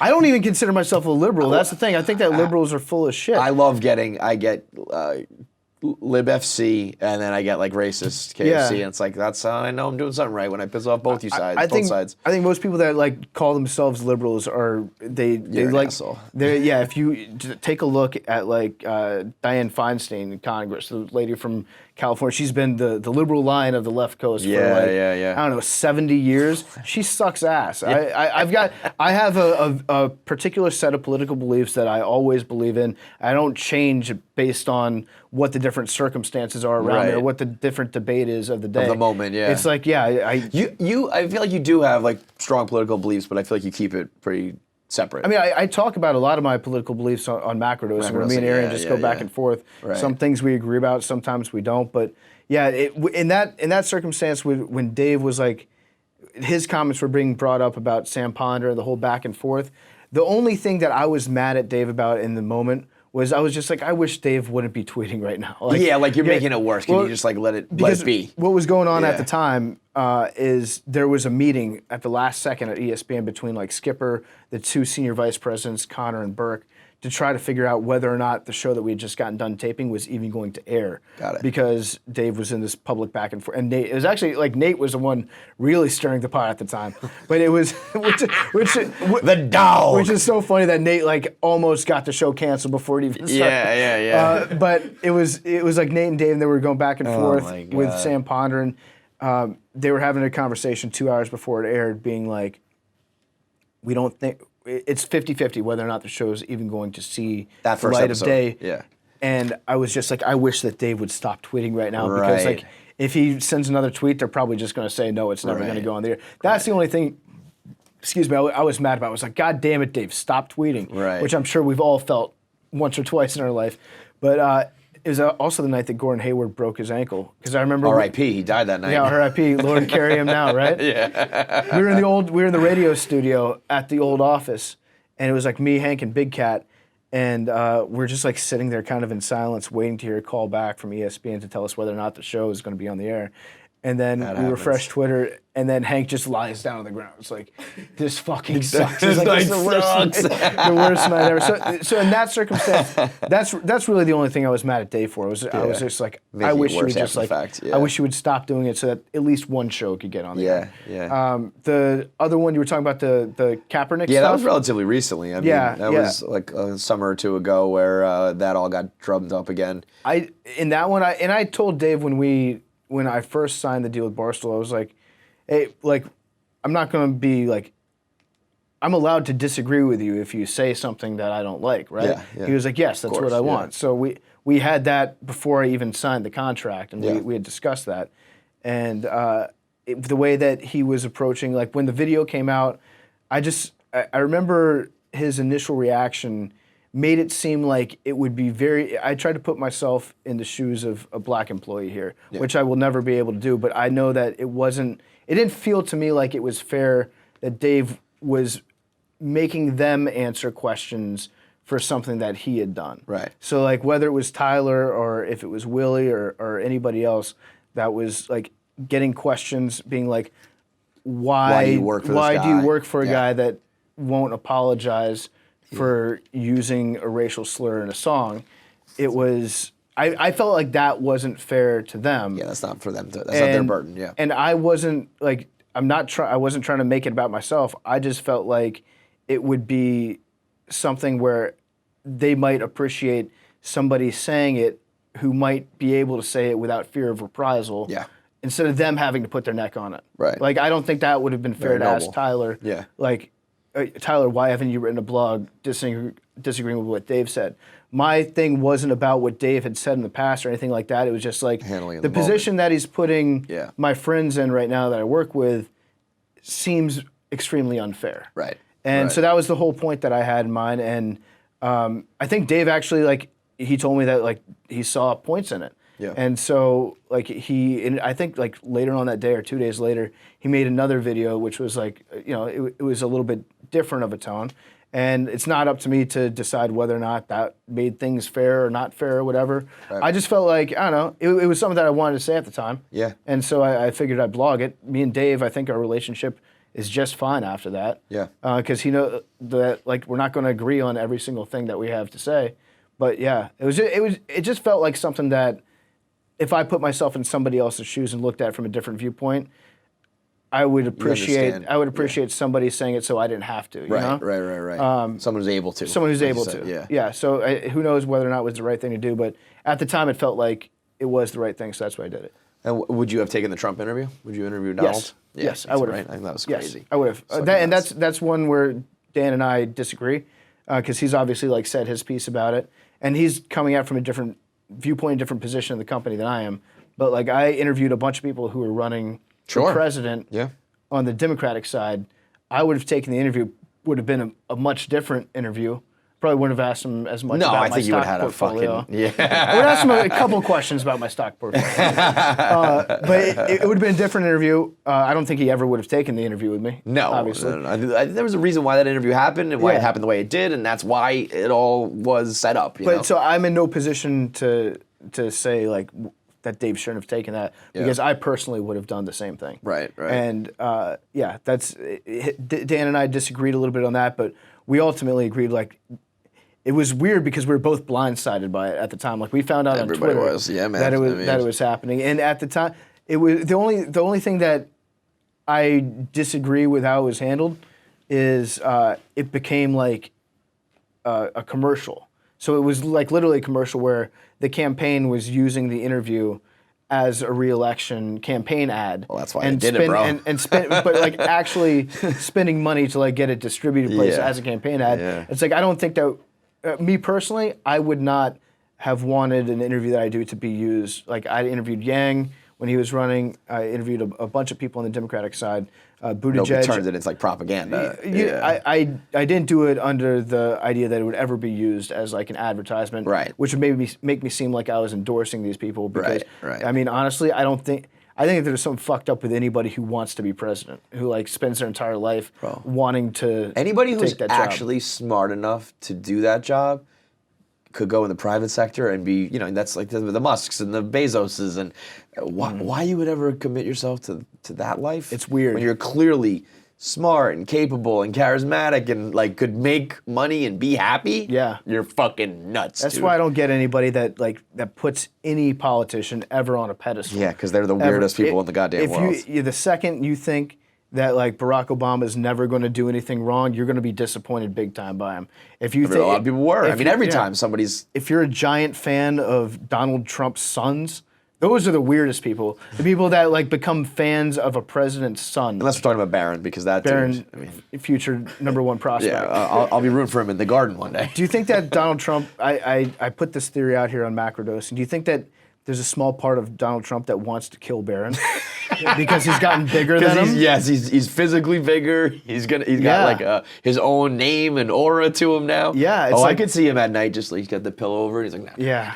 I mean, it's like a lion that, like, one of its young is going to end up taking over the pride. Right. It's like I got to snuff out. It's some Game of Thrones shit. You know what I mean? I think that there's a small part That's like this. It's probably like a 30% part.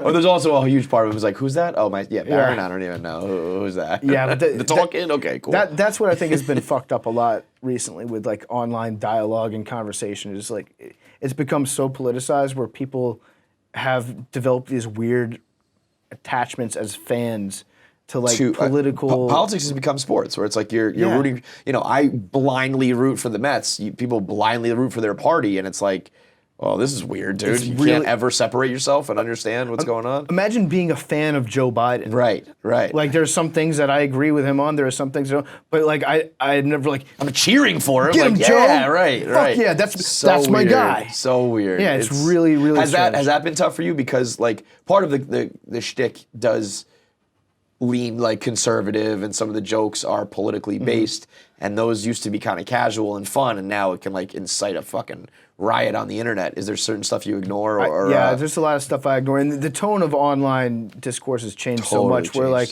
it's almost. It's probably your fault, to be honest. Yeah, it's all my fault. I blame PFT. I'll follow that sword if you guys need me to. But I think it's like, I don't know, the tone of how people are communicating, and it's almost become, what's the word, unsatirizable? Yeah, makes sense. I don't know if that is the word, but it... Like I remember we looked at the shirt that I put out where it was the Internet Commenters for Trump t-shirt. And it's like that could like straight up be a t-shirt. Right. Like it's not a joke anymore. Yeah. And all the people that bought it replied to me, it's like, yeah, this was a great shirt. Haven't worn it in 4 years. And it's like, yeah, no. That's the early stages of QAnon right there now. Exactly. Like it's actually, it's not as far out as the QAnon people. It's like the satire has been overlapped by certain people. And then you have other people who are like, who think everything is the QAnon. Right. And they like blame everything on like that goes some crazy wrong. guy kills his wife and it's QAnon. It's like, exactly. Yeah. They can't wait to see that this is another QAnon. Right. Like they type that in, like they can't wait. Like they're refreshing Twitter. Yes, it was fucking QAnon. I knew it. It's a dark fucking place, man. 2 children dead because of QAnon. Yeah, like score one for us. Like our team. Yeah. Yeah, but I honestly think that even though a lot of the online dialogue is like that right now, it's still like 1 or 2% of the people that definitely. are like that. But Most what's people, scary by is and the large, vocal minority, I hate to admit it, is effective. Like they sway people's opinions from casual things of like whether someone's funny on the internet or not to like major things where it's, I think most people understand that it's like a very small percentage, but you hear it enough times and you see it enough and you just be like, yeah, I agree. I mean, it's fucking crazy out there. It's like, and for people like us who just want to make jokes and fuck around, it's tough because it's like, I didn't sign up for navigating these waters. Yeah. I just wanted to clown around. I mean, so what's next then, right? Good question. You wrote a couple books already, right? You got the ebook. I wrote 1 book. I wrote 2 books. Right? Yeah. One came out, one didn't. One got squashed. It was about Aaron Hernandez. And, he died the day before I was going to release the book. A couple times. I swear to God, the book's written. Like I've got. It's not as good as the first one, but I think it's pretty funny. But a couple times I've referenced the cosmic luck in the universe, and a couple times it's gone your way. Not that time. Tough break on Imagine that. Be like, all right, guys, finish the book. Here we go. Let's print it. Look at the TV. Oh, he's dead. He hung himself. Great. I'm the real victim. Is it releasable now, or is it still just in poor taste because he's dead? I just don't think it's funny anymore. I think I don't know about that. Well, not because it's in poor taste. I just think that so much time has passed. Like nobody cares about Aaron Hernandez anymore. People care about your book about Aaron Hernandez. I'll write another You're book. Underestimating yourself and your fan base a lot. I'll write another book at some point. It's partially that I would read the fuck out of it. I don't think that it's as funny as it was the day before he killed himself. But it's also perhaps that's true. Yeah. It might just be a thing where like if I truly believe that this was a fucking awesome book, I probably would have found a way to like rework it or put it out now.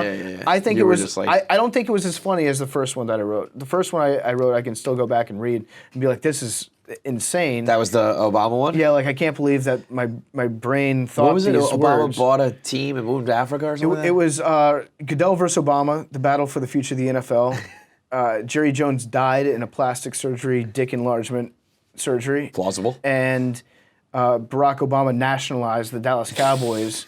And then decided that the best thing for America is if he moved them to Kenya and turned them into a soccer team. And so that is some And then that's some macrodosing brain right there. And that's then some fucking. Goodell challenged him to a fist fight for the future, and then a bunch of other. That's an ebook that's available, right? Like, I think you can still buy it. I feel like you should I should like republish publish that as like a hard copy and like sell republish it. Yeah, We'll see if the fuck jokes yeah. still. If they Even still if they don't hold do up. it, people, you are now a fucking like icon of sports commentary and comedy and the internet. Anything you do, people will take a great interest in. Yeah. Whether or not it's maybe dated or not, you know. Maybe I'll re-release it. If enough people tell me that they want to see me release If you it. want PFT to re-release the Obama nationalizing, what's the name of it? Goodell versus Obama, the battle for the future of the NFL. If you want PFT to release that, comment, tweet, at him, at me, at the show. Show that there's enough interest. I guarantee you are going to get flooded with people saying, yes, do it. I will say, I think it might be one of the funniest things I've done. Like, I can go back and read it. Because it's also one of those times when you were doing it just for your fucking, from your gut, for yourself. That's where I go back and I'm like, man, I really, really wish that I could write more because I think that I try to be pretty honest with myself and my self-critiques. I don't think I'm like a world great broadcaster. I don't think that that's like something that comes naturally to me. It's something that I've had to work on. I do think that like when I'm writing about something that I genuinely care about, I think that I think that I can absolutely knock it out of the park. Absolutely, and so I'm the same way. I always miss doing that. When I was blogging, I was like, I feel like I'm the best blogger in the world right now. Like when I'm at my prime, at my best, I don't think anybody can touch me in the way that I do it. And podcasting, I was like early on, so I feel like I just got enough reps that I'm like, I have to be somewhat good at this by now. Yeah. And then video is something that took forever for me to even get a little bit comfortable. It was like very much like the Bill Simmons of Barstool, where it was like writing is fine, and then other things not so much. But you have to do them. You have to push forward.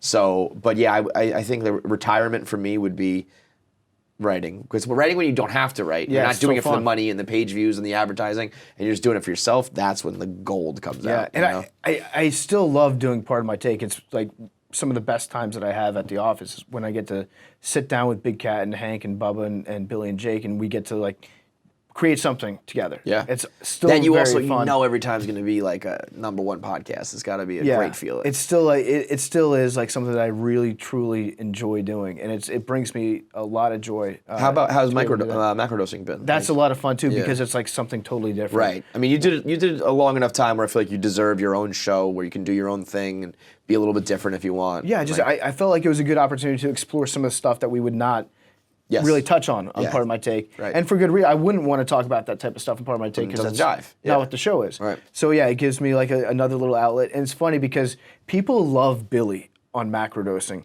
They kind of hate Billy on Part of My Take. I love Billy regardless of what he's doing. He's like a little fuck-up son that I have. But I still see like that little light in him. I'm like, I like this guy. Right. But on Macrodosing, he gets to be like Smart Billy, where he researches all the weird shit that nobody cares about but him. Right. And he like really has like this deep joy in telling us his stupid ass animal facts that he's looked up that only interest him. And I love that part about Billy. But he wasn't even supposed to be on that show, and he's been such a great asset to it. It was me and Arian, and we just talked about, we had spitballed some stuff that we wanted to do.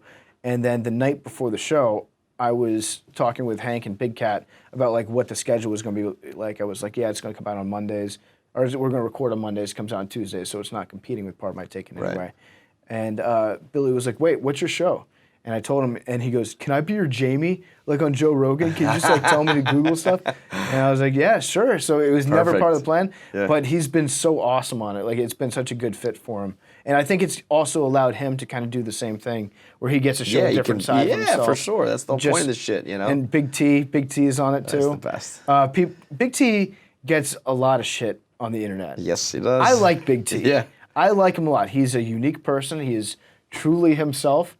And I really enjoy doing the show with him. Yeah, no, he's perfect for a show like that too. Yep. You know, with some conflicting opinions and some opinions you don't hear at Barstool often. But I was happy to see that you got like your own thing to like do, you know, everything else that Eric or PFT or whoever wanted to do, because you're not constrained by, sometimes, you know, the same way you get locked in at your software job because of the money, you're trapped by PMT in a sense of like, we got to keep delivering this because it's fucking so big and so successful. But I also, you know, want to do that. It was really, it was kind of terrifying the first time that I asked, like, what are like our numbers like on the download? Because I've seen the charts and stuff.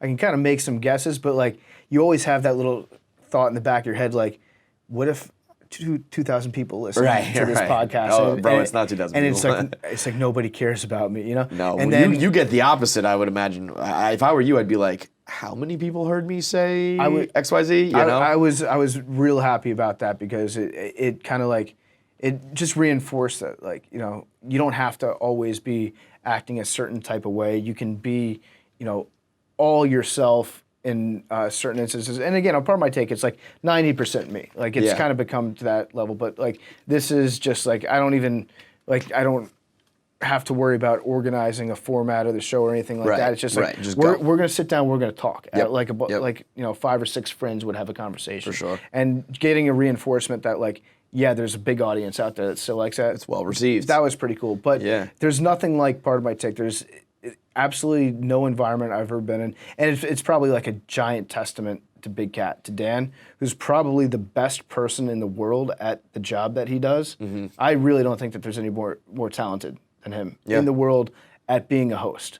It's remarkable. He's a brilliant guy, and he makes it super easy to work with, whereas like on some other shows that you see the Mike and Mike, you know, they do it for a while, they split up, they butt heads, they don't talk to each other off the air, that sort of thing. I think that it's a good natural balance that we have where it's like we've got this mutual respect, we respect each other's creative process, and we know that together we're going to be able to make something funny and entertaining no matter what the subject matter is. Like we always come to work with that same like optimistic mentality, like this is going to be the funnest part of our day when we record the show. And hen easy, man. And hen easy. I don't mean to like brush over Hank because when people are like, all Hank does is press record, I always say that's not my favorite thing to say about these fuckers. It's not true. He also presses stop at the end. Hank is legitimately a genius. Yeah. Hank, and I know how weird that might sound to some people. What he does. Because we make fun of the pronunciation sometimes, you know, like the small stuff like that. Yeah. But Hank Lockwood is legitimately a production genius. Yep. And he's going to be, there's a couple people here who are going to have 15 years of experience and be like 31 years old. You know what I mean? It's fucking crazy. He's going to have been producing a #1 podcast in the world for like a decade, and he'll be 28. He's almost 30 years old. How crazy is that? It's crazy. It's nuts, man. It's totally nuts. But yeah, to answer your original question, like where does it go from here? I don't know. I'd like to do Boner Dogs.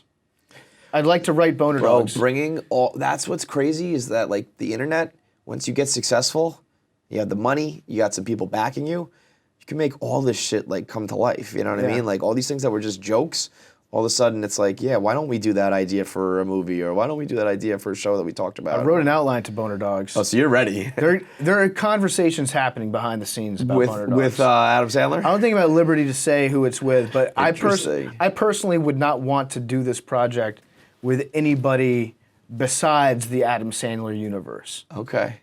That's kind of the hill I'm dying on. Okay. This is a script meant for Adam Sandler. Yes, right.